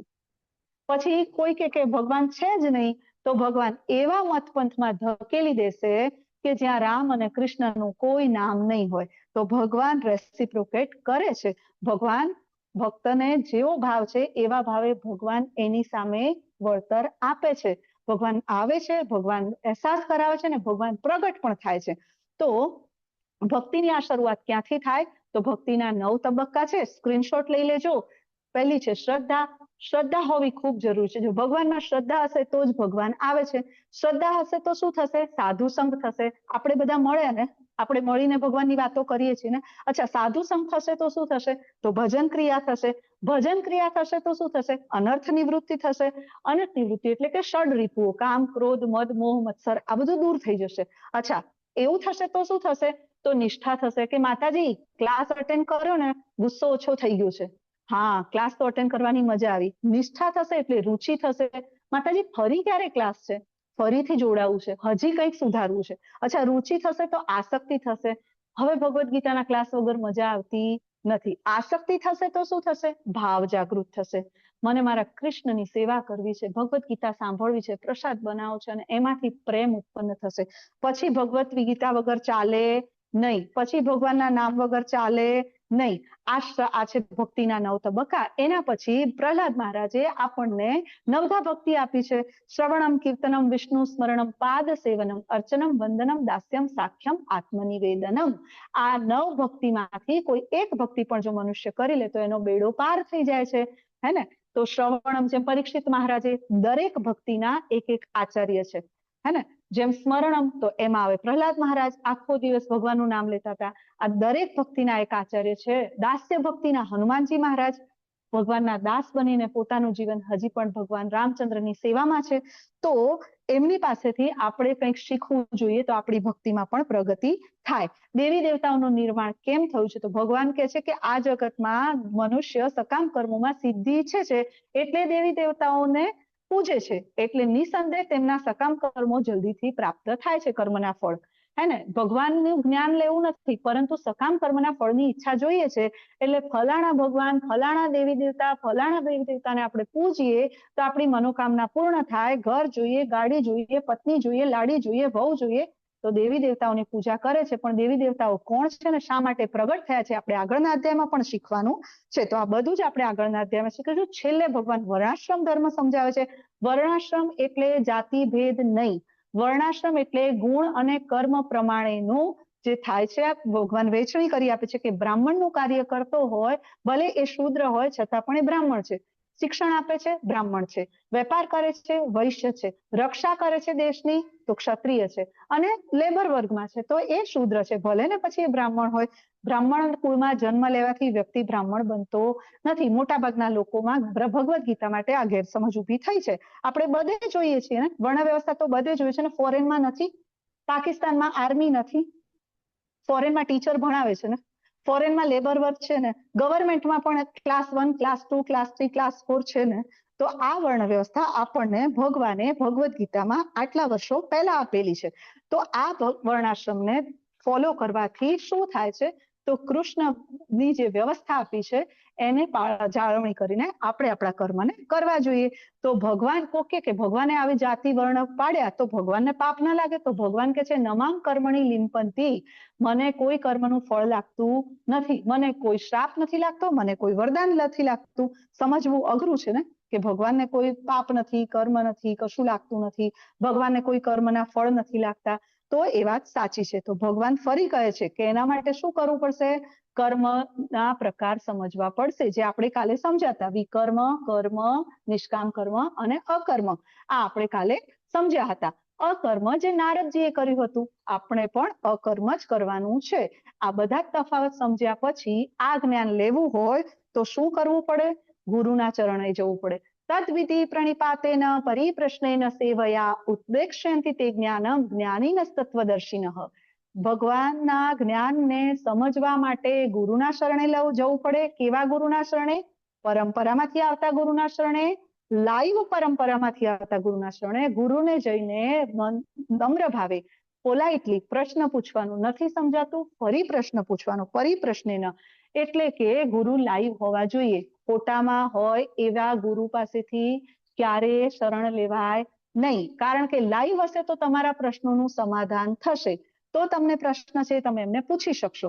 તો આ રીતે ભગવાન કહે છે કે અર્જુનને કહે છે કે જ્યારે કોઈ વ્યક્તિ આ જ્ઞાન રૂપી ગંગા રૂપી નૈયામાં બેસે છે તો એ મોટા મોટા પાપી હોય છતાં પણ એનો ઉદ્ધાર થઈ જાય છે. ભગવદ્ ગીતાનું જ્ઞાન લેનાર વ્યક્તિનો ઉદ્ધાર થઈ જાય છે, જેવી રીતે મૃગારીનો થયો હતો.